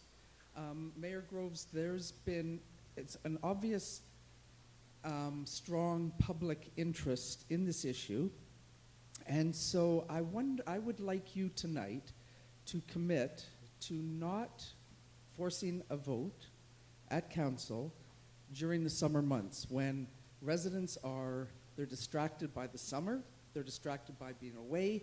So I'd like a commitment from you tonight, please, that you're not going to force a vote on this in the summertime.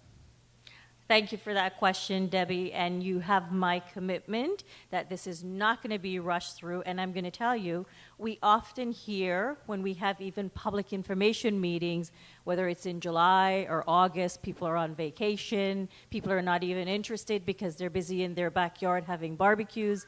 So, no, we won't have a vote. We are going through our public sessions. I think there's lots of work to do here, so. So Fine. that means no vote at all during the summertime? No. Okay. Thank you. Thank you. And while Mayor Gross, you're here, I have a question for you. It's not a question, actually. It's a small comment. I came here 3.5 years ago from Etobicoke. And my first vote in my life, I came from Russia, actually. In my life, in my 45-year-old life, it was in Canada for you. And I voted first time. And I thought it would be an honest election, honest voting process. And I actually voted with my heart.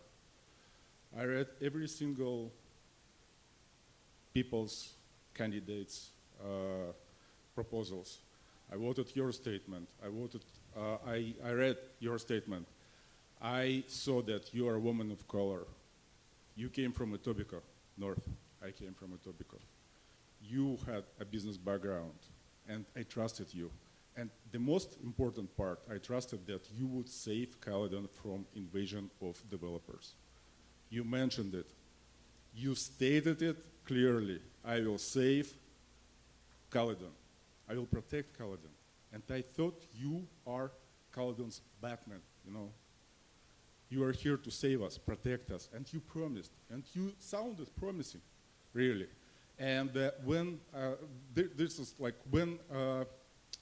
this nonsense started to happen, I couldn't believe that it was happening. I'm back in Russia again. It's so hypocritical. Like you say one thing during the election, and during the election you actually said, I was watching your video again today, before you started applying for a mayor. I respectfully ask for your support, our support. The question is to quit all this BS, to stop all this 12 zoning amendment, to stop your mayor power. And the question is, more of the question, the situation is, are you talking here? Are you interfering with me? The question is, was it your proactive decision to jump and ask for this mayoral power from Doug Ford? Because here you were saying, you were standing that it was a competition. It was not. I'm sorry, it was a what? It was a competition. A competition? Competition for this mayoral power thing. No. So just let me answer your wait. question. You said it was a competition. It's a statement. It was a competition, and municipalities tried to compete. No. I did not say But- it was. Just a minute. I did not say it was a competition. These strong mayor powers, if you will, sir, was first introduced to the city of Toronto, Ottawa, and I think those were the only two at first that they did as a pilot. And then the province decided, and however they decided it is based on population, and they decided to give other municipalities strong mayors. No, I did not request anything from the province for strong mayors. The province is the one who made the decision to give all the municipalities that they did strong mayors. The thing is, it's an application process. It is not an application process. Just a minute. It is not an application process. The town of Caledon did not make an application. I certainly did not. It was given by the province of Ontario. That is a provincial decision. It is a piece of provincial legislation which municipalities have no control over that. And if you are lying now... Excuse me, Debbie? Oh, I'm If you're sorry. lying So now, maybe you can like explain the Mayor process. Gross, if you're lying now, does it mean that you have to give up your mayoral power? I'm sorry? I'm going to just, you can go back to legislation. Yes, I read Go the back legislation. to legislation. It's an Go, application just a process. minute. Just a minute, sir. Four Okay. municipalities did not accept this challenge from Doug Ford. You jumped over. But you promised, before this is the question, she promised that she's going to protect us. Yes, because I'm going to tell you, please go, Okay, just a I'm minute, stepping go back. to Minister Calandra, and you can ask the minister Sure. about strong mayor power. It is person. legislated, it is not by myself. Next. I have to pull. Can you Do hear I me? need to sit down? I apologize. This is the first time that I've attended an information session, and I learned lots tonight. I've learned lots since April between the province, the region, and the town of Caledon. I have a staff report in front of me dated June 21st, 2022. It was written and submitted by the previous chief planner, director of planning. It clearly lays out in this document about the phasing in,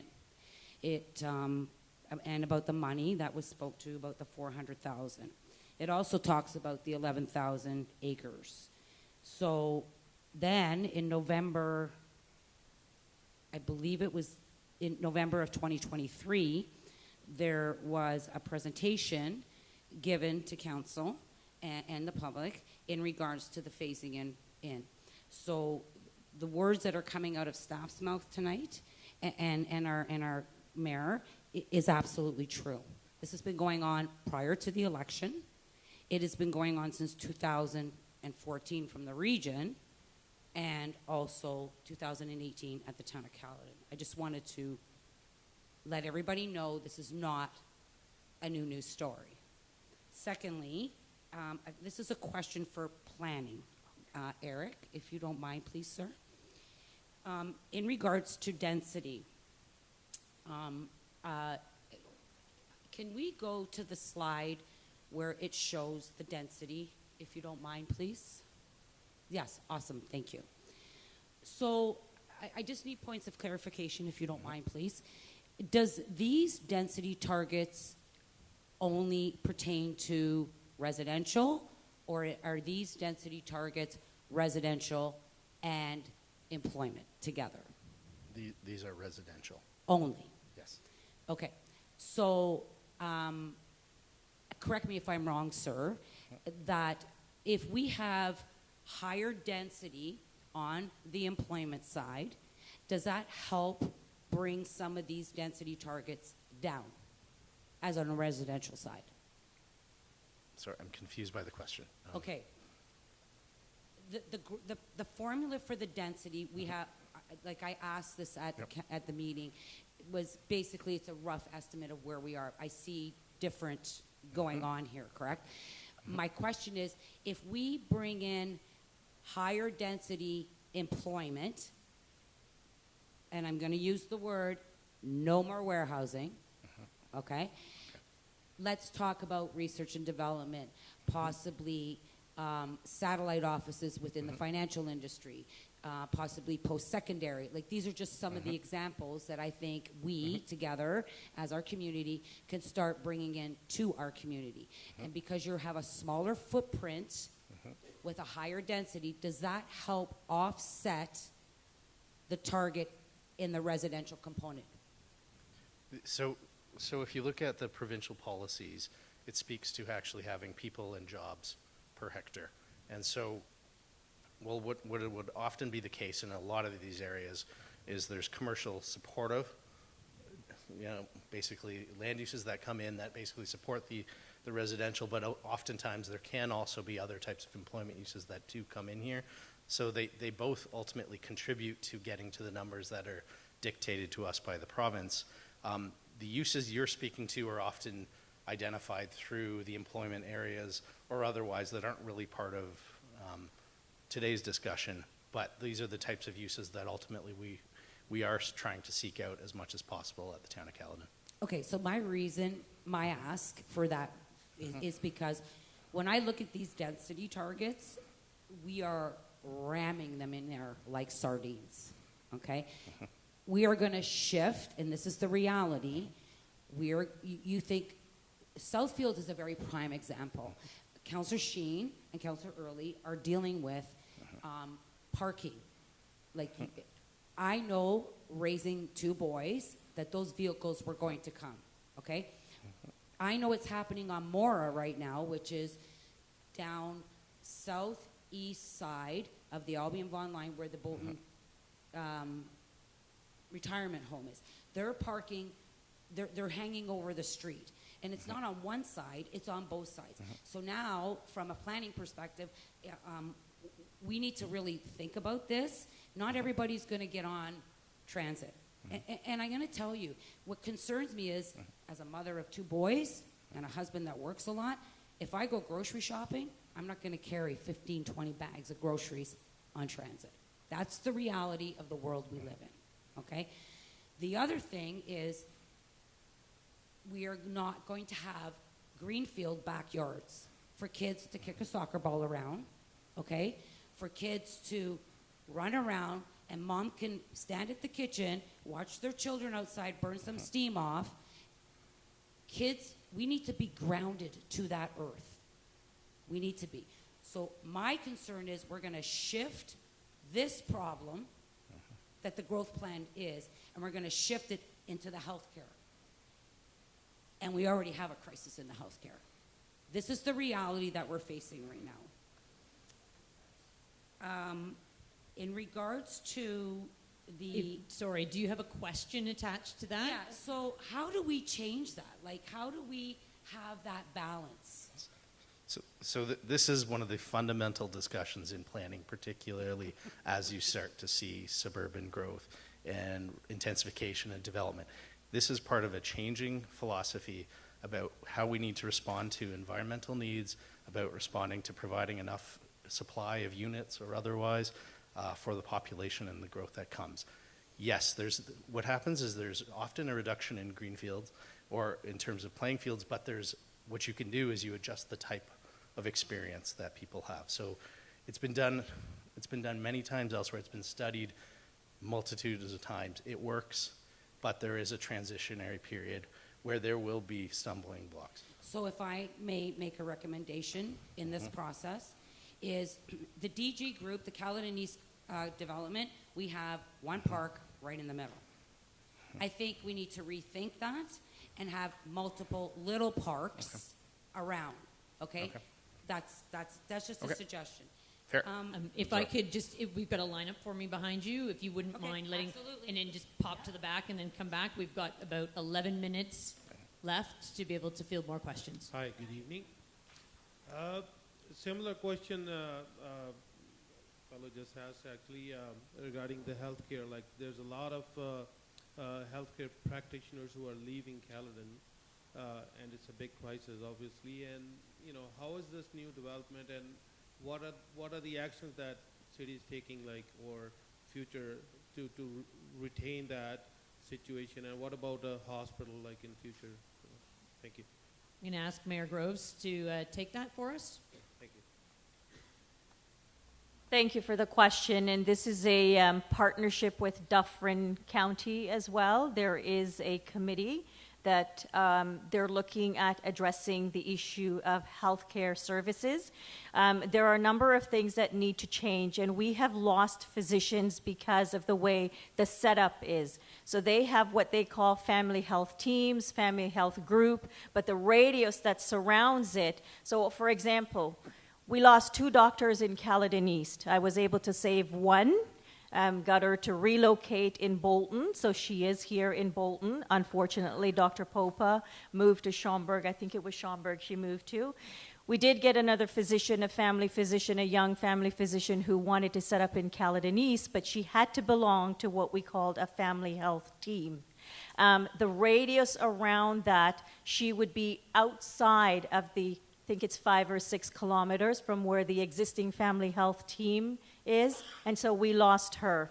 I had a psychiatrist that wanted to set up here. We lost him as well because, again, there are rules around it. He was a foreign grad, an international grad. He needed a physician here who's got experience of 5 years. Those are the rules, and you can speak to the Ontario Health team.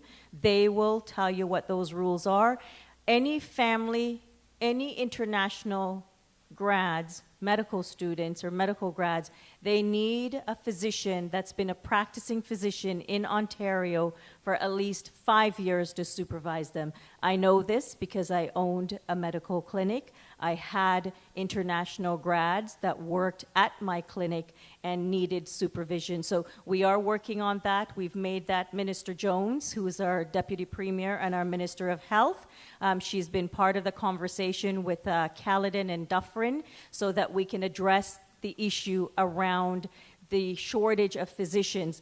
Caledon once had a designation as an underserviced area for physician. We lost that designation. Through that designation, we created an incentive program to attract new doctors here. We attracted several doctors with that incentive program to Bolton, but we lost that designation. I have spoken to Minister Jones to look at getting us that underserviced designation back. We don't have it yet, but it's certainly something that the minister is aware of. We had a resident who generously donated 20 acres of land for an urgent care center. I'm not going to pull the wool over your eyes and pretend that we're going to get a hospital because we just don't have the population to support that, and the province has made that extremely clear. They are looking at Brampton for a third hospital, but we are in conversations, and I've had conversations with Brampton Civic, with the president and CEO there, about having that hospital sponsor an urgent care center here on the 20 acres of land that we were granted. Now, it's in the ownership of the region because Caledon did not accept the land, so the region has accepted it. So we're in conversations with the chief. He's the president of Brampton Civic, to look at that. Having the university here as well, the TMU University, is a bonus for us, because we can utilize those physicians from that university to work in an urgent care setting. I've also had conversations with the minister to say that we need that urgent care center. We need funding to build that urgent care center. Hope that answers the question. Thank you. Next question. So the province has a housing tracking tool where they show the housing starts all over. What is abundantly clear is no municipality is anywhere close to making their housing commitments. Caledon, it shows 13,000 was our pledge. Total housing progress since 2022 was 1,861. 2023 housing progress, 778. 2024 target is 1,083. And we've done 2024 housing progress to date, 65, and our 2024 progress percentage to date is 6% on the province's website, available for everyone to look up. This has been reported throughout the news repeatedly, that zoning more land is not solving our affordable housing crisis or our unhoused crisis. There are so many other reasons why houses aren't being built. A lot of complex reasons that you're not speaking to today. Interest rates, lack of supplies, skilled labor, lots of reasons why houses aren't being built.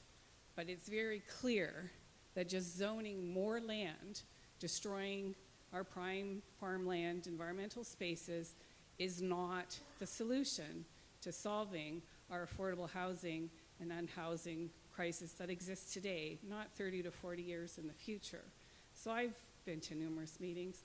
I still have not been given an adequate reason for fast-tracking 12 developments at once. These are complex projects that deserve individual meetings with full public process. I just heard tonight, one of them has, he said, I believe the planner said, you've just talked to that applicant, the Mount Hope one, that none of the studies are even done yet. Why are we even anticipating zoning these now? And I'd really like, because speaking out against this, I've been attacked all over social media, had threatening messages to me. I appreciate that people are emotional about this, but we should be able to have conversations without it being made personal and having threatening messages sent to me. So I'd appreciate if you're going to answer that it be done and the tone get taken down, and we can do this in a respectful way.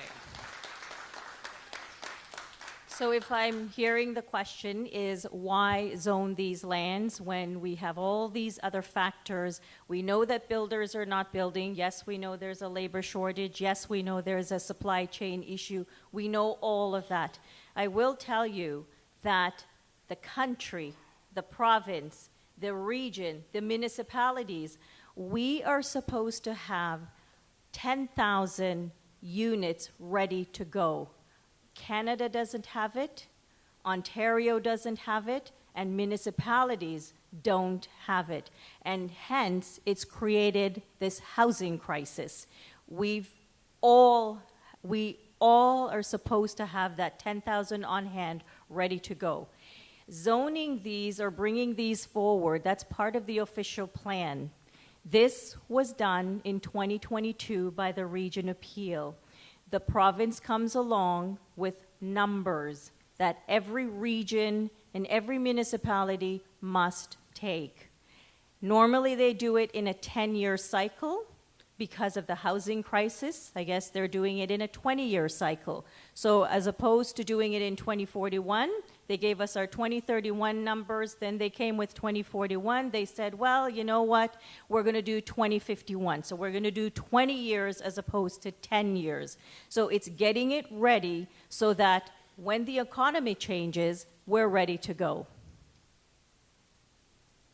The region, I will say, the region approved, 11,000 acres into the urban boundaries, and so did Caledon. We adopted our official plan on March 26th of this year.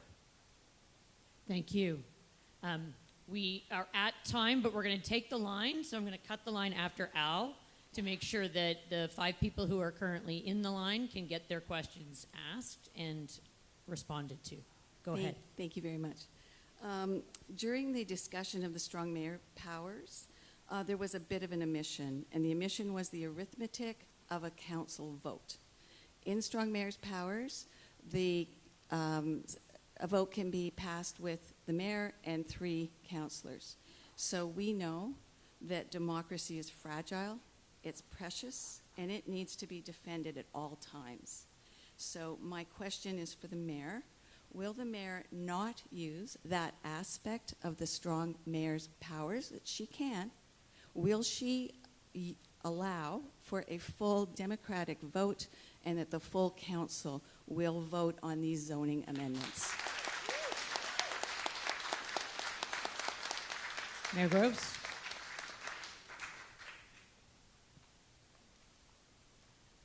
That was the intent, is that this vote comes to council.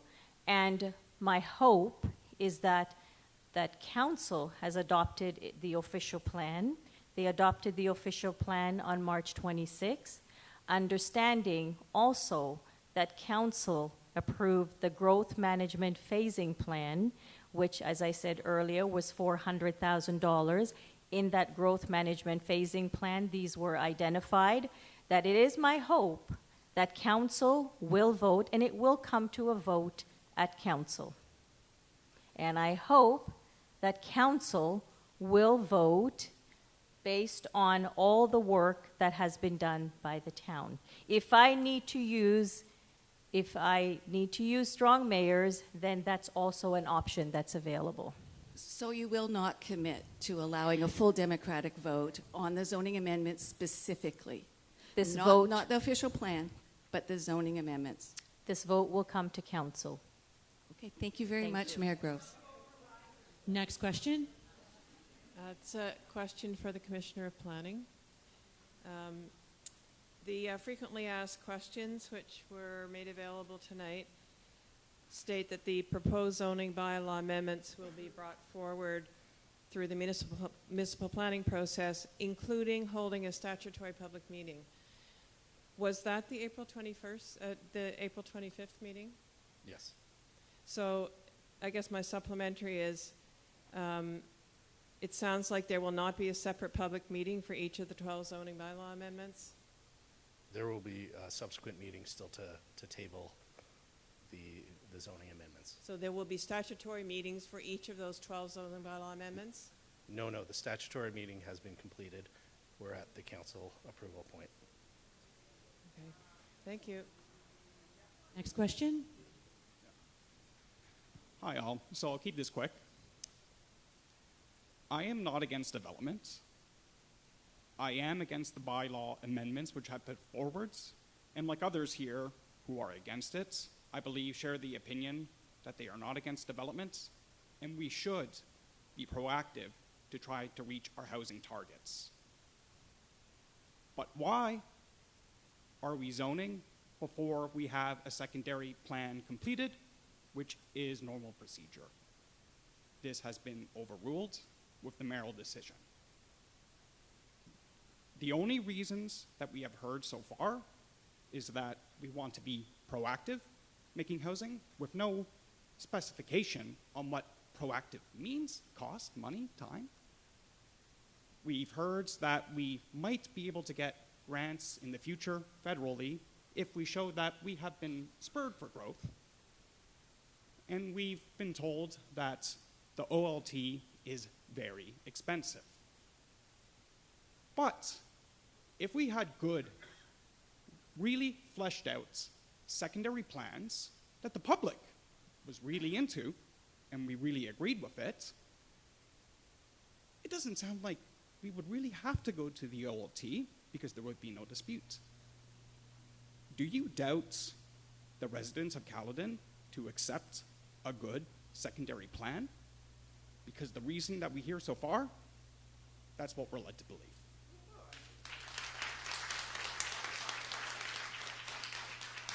Well, that's a firecracker. Mayor Groves, would you like to address that, or will I toss it to the new guy across the room?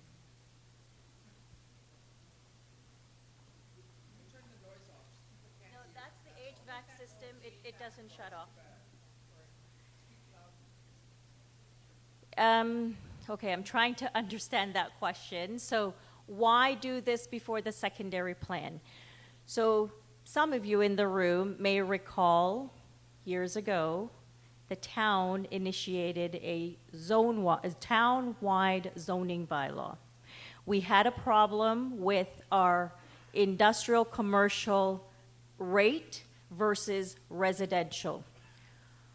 The residential side has been carrying the brunt of the taxes, and so the town initiated a town-wide zoning bylaw to zone some lands to bring it into the boundary, or to bring it so that those lands could be developed. That's all along Coleraine. Now I understand that's only 620 acres as opposed to all of this that we're looking at. But we have done that before, and the secondary plan was done after the fact. One of the things that we need to understand is this, and I said this earlier, doing the zoning or pre-zoning these lands, it's not going to happen tomorrow. There are holding provisions on there. We have the holding provision of the secondary plan. A secondary plan must be done. Infrastructure, servicing must be done. All of these things must be done before this zoning goes into effect. That is why we have the holding provisions. And again, this was done back in 2016 on Coleraine. We initiated that process to zone those lands. And I'm going to tell you, Bolton has 6 secondary plans. It's not acceptable to have 6 secondary plans on one community. You need a holistic plan, one secondary plan that will look at a number of things that the community needs. Hence the reason why Bolton is fragmented. I was one of those councillors who took the adversarial approach to go and fight development in Bolton. We ended up with 6 secondary plans. So going through the process and having one secondary plan in each of these communities where it's a holistic approach as opposed to a piecemeal approach, it's less costly and it's a better plan. I admire the motion for a cohesive plan put together with all of these zones, but that still doesn't answer the question of why we can't do a holistic secondary plan and get those approved before we move forward. So, as I said earlier, these lands have been placed in our urban boundaries. We are mandated to take development. Pre-zoning the lands is not going to prevent a secondary plan from being done. Pre-zoning the lands will get them ready. Each municipality, each province is supposed to have a 10-year housing stock on hand. Nobody has that. Hence, we're in this housing crisis. So taking, and I will say this again, taking a more proactive approach to development is what we need to do. Not going down the road of adversarial approaches, because what we get is, this is what we get. We get a development that has one access in, one access out. And I will tell you this, talk to the people in Valleywood. For years, those people in Valleywood have been coming to town council starting early 2000 or mid-2000. They've been coming to council saying, we need another access. If something happens here, we cannot get out. MTO has a gate. That gate is locked. Valleywood folks cannot get out. They have one access, in and out. Last summer, I think it was last summer or the summer before, there was a huge accident. And then Highway 410 was rerouted and ended up really in the Valleywood community. There was a really bad accident there, and nobody in Valleywood could get out. This is the reason for taking a more proactive approach, and this is part of a secondary plan to make sure that people have more than one access in and out of their subdivision. Thank you. I know we want to stop being adversarial, but I feel like zoning before a finalized secondary plan has the public adversarial to council. Thank you. Okay.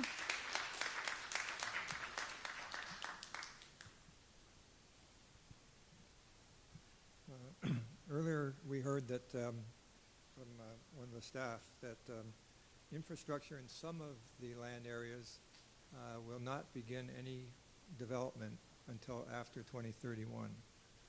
My understanding of the legislation around strong mare powers is that they can only be used when they enhance a provincial priority. And the provincial priorities are 1.5 million new housing, new residential units in Ontario by 2031, and or the infrastructure to support that type of residential unit. So if the infrastructure is not going to be even started in some of those land parcels, my understanding then is that strong mare powers cannot be used to rezone those particular land parcels. Thank you, Al, for the question. And actually, I'm going to read off to you all of the parcels and where they are in terms of water and wastewater servicing from the region, because the region provides that. And then I will answer your question with respect to strong mayors and the provincial priorities. So let's start with A1. That is 2033 to 2036. The earliest servicing for this area, A1, is 2033, based on the anticipated outcomes of the region's water and wastewater master plan. A2, 2031 to 2036.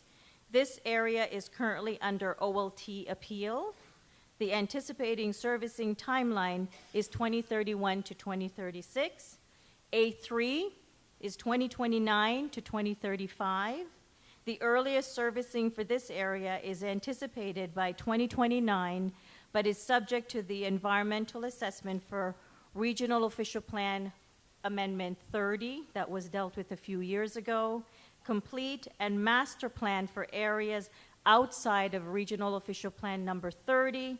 New infrastructure is required for this area along the Emilco Parkway to support this area. A4, 2027 is the east section. 2031 to 2036 is the west section.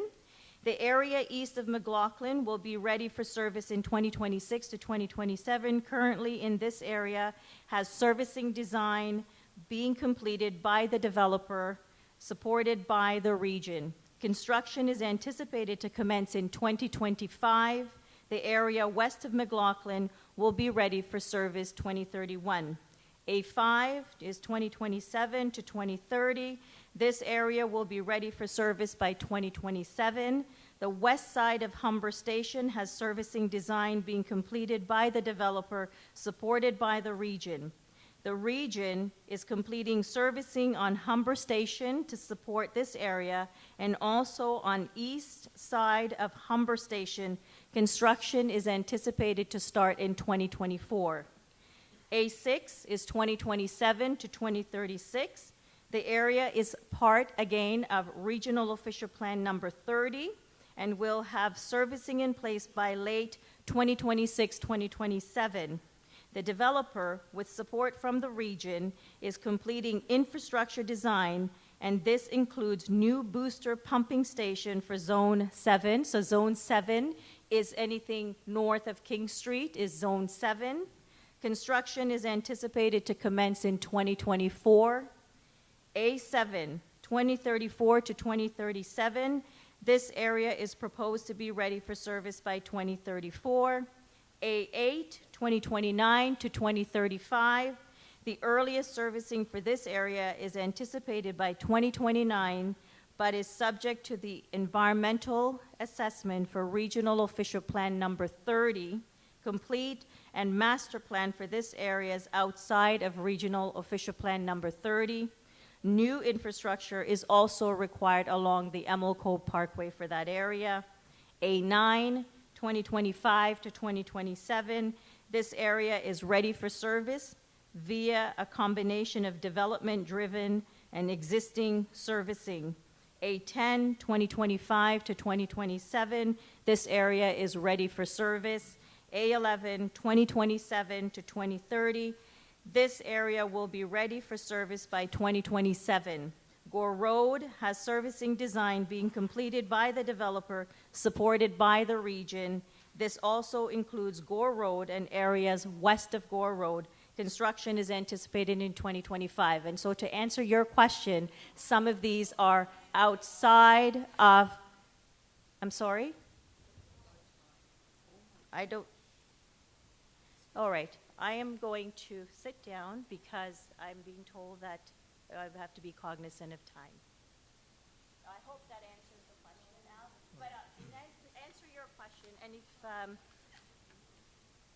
some of these are further in the years for servicing, how does that support the provincial priorities? You've got to be service ready. The region is also looking at other options to provide infrastructure, and they are working with the development industry. I know that the region has been meeting with the build industry, and that is, it's an industry that is the building developers industry, and the region has been having these conversations about front-ending some of the cost because the region cannot afford it on its own, and servicing even though they're a ways out, we still have to get those lands, and the region needs to build it into their capital plan. So again, they need to know where we're going over the next 10 years with development so that they can build all of that in their capital plan. Some will be serviced ahead of others, but at least it gets it into their capital plan. Okay. Could I just ask for some clarification, Mayor Gross? Again, I was just really, from what the staff person said, I thought that she said that some of those parcels, there would be no infrastructure servicing work commenced prior to the end of 2031. And so that was where I was thinking that how then can Strong-Mare Powers be used to approve a rezoning application on those particular parcels? So Strong-Mare Powers is used, and the provincial priority is to build 1.5 million homes by 2031. Now, our pledge is 13,000 homes by 2031, but we also have a responsibility to plan to 2051 because we also have another over 200,000 people to plan for to 2051. So it is also part of the provincial priority, which is to build homes. And again, part of the reason why we did the growth management phasing plan is to understand what goes in phase 1, what goes in phase 2. 67,000 doors is a lot of doors to build. So we need the region to understand where we're going and what our timelines are. I understand that concept, but specifically to the province's priorities, there's only really two priorities. One is building 1.5 million new residential units by December 31st, 2031, and the second is constructing and maintaining infrastructure to support housing, including transit, roads, utilities, and servicing. So again, my thought was that if the infrastructure hasn't been started by 2031 or by the end of 2031, then Strong-Mare Powers don't apply. I don't think that's accurate, but maybe that's something for legal to answer. We'll take that one away in terms of the applicability of Strong-Mare Powers post the 2031 in context to the 2051. Okay. And could I just ask one other question that I asked at Southfields last week, and I thought I was going to hear the answer to it tonight, but I didn't. And that was just whether Strong-Mare Powers can be used to remove holding provisions. No. And because it was referred to the town's council, legal counsel, and I thought that we would hear back on that. I actually have an answer for that, so we don't have the answer back by today. Right. No, so but Janet and I have the answer. I cannot. Strong mayors cannot be used to remove a holding provision. Council has to remove that. We have a holding provision in Tullamore in the Mayfield Airport Road area. I can't use strong mayors to remove it. Holding provisions must be removed by council as a whole. And the reason I asked that, or thought that perhaps they could, was that you could argue that removing a holding provision advances the province's priority of building more homes. Yeah, that, again, the holding provision has to be removed by council. Strong mayors cannot remove it. Okay, thank you. Last question, and thank you everyone for your patience and your time. I wanted to let the two gentlemen go because I thought that was fair. You're welcome. This is a question in regards to growth. Maybe Eric, I would like to see you back up at the thing. Correct me if I'm wrong, but when we were going through the DOPA 226, which is our old official plan, and ROPA 24, the province came back and amended the 2031 numbers, now moving forward on a 30-year, basically, planning horizon. Are we open to that possibility of more growth? Well, apologies, I wasn't here for the first part of that. Okay, maybe current. Ultimately, how much growth and how much population is going to end up in these areas will depend on the secondary planning process. We're not establishing density allocations. The ones that we put up earlier, they were proposed by the developers. You could see higher densities come. Oftentimes, as you see development progress over the years, you start out with lower densities, and then it progresses higher and higher. We don't know yet. This is too early on in the process. That's not low density in my mind. After living here for over 30 years, I think, I know that the region was dealing with this. And do we have a regional councillor in the room right now? Councillor Russo, can you help me out here, if you don't mind? The growth plan for the 2031 was X amount of number. The province came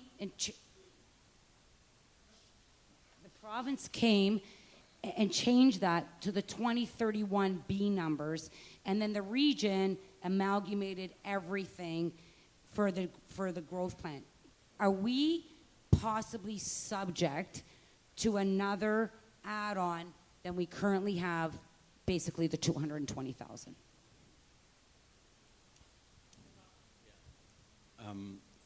You're asking a very hypothetical question. Well, it's not, because it's already happened, No, and no. that's the concern. But the question is, it's to the within the will of the province. Is the province has given us this mandate. We recognize what the mandate is, and that's all what we can work towards. Anything else would be hypothetical. We don't know. Is in theory a new government could come and change certain aspects. We can only deal with the legislation that's before us. Okay, so I think we all need to be very cognizant of this, because there was a change in the original numbers, and we got more. I want to thank staff for bringing up the BRES thing.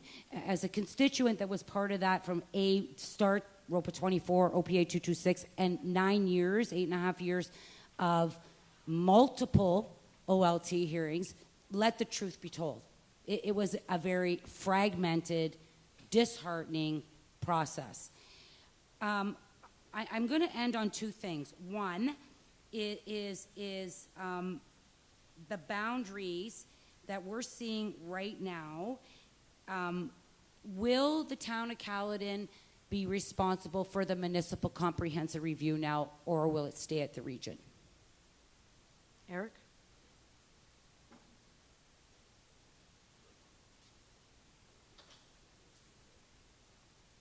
The municipality will be responsible. I'm sorry? The municipality will be responsible. Okay, so I'm going to end on this, and I'm going to end on, and I know people are not going to like when I say this, and I'm okay with that. Caledon on Tuesday went in camera and came out with a resolution, and the resolution is public knowledge.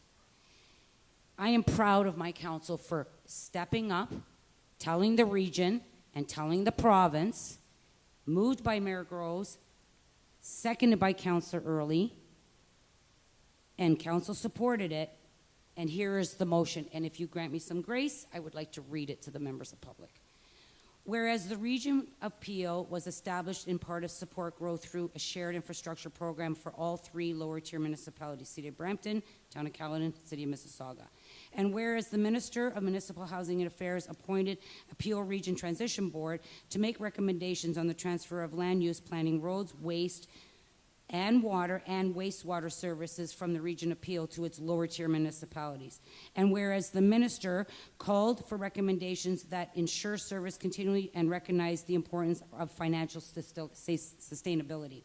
And whereas the town has repeatedly highlighted the significant finance implications for Caledon and in assuming regional roads.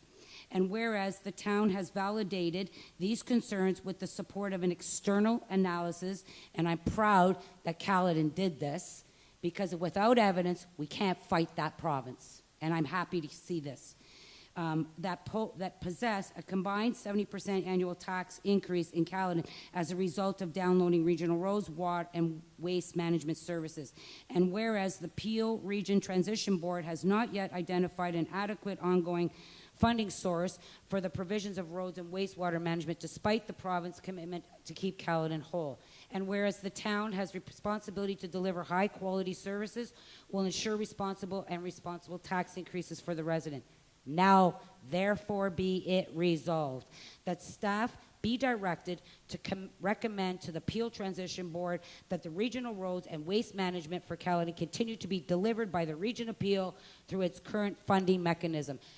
Thank God they're actually thinking of us. Thank God that we actually took the initiative to go get an outside opinion based on facts, and now our council, our transition team, can go to the province and go to the Peel region and say, you keep it, we're not taking it. Kudos to Caledon. Thank you, everyone, first for coming, listening, sharing your opinions, and letting us have it in moments. We do appreciate it. We'll be taking those pieces back. We will be posting the video online. We'll be posting the presentation online so you can go through it, read it, go into the details, because it is hard to pick up from the back of the room. There will be another meeting in Alton on Monday night, and then a meeting again in Caledon East on, and if I get this wrong, June the 10th? Yes. So 2 more to share information with people within those communities. We encourage, like some of you, if you want to come and hear it for a 3rd and 4th time, please do. Thank you so much for your time.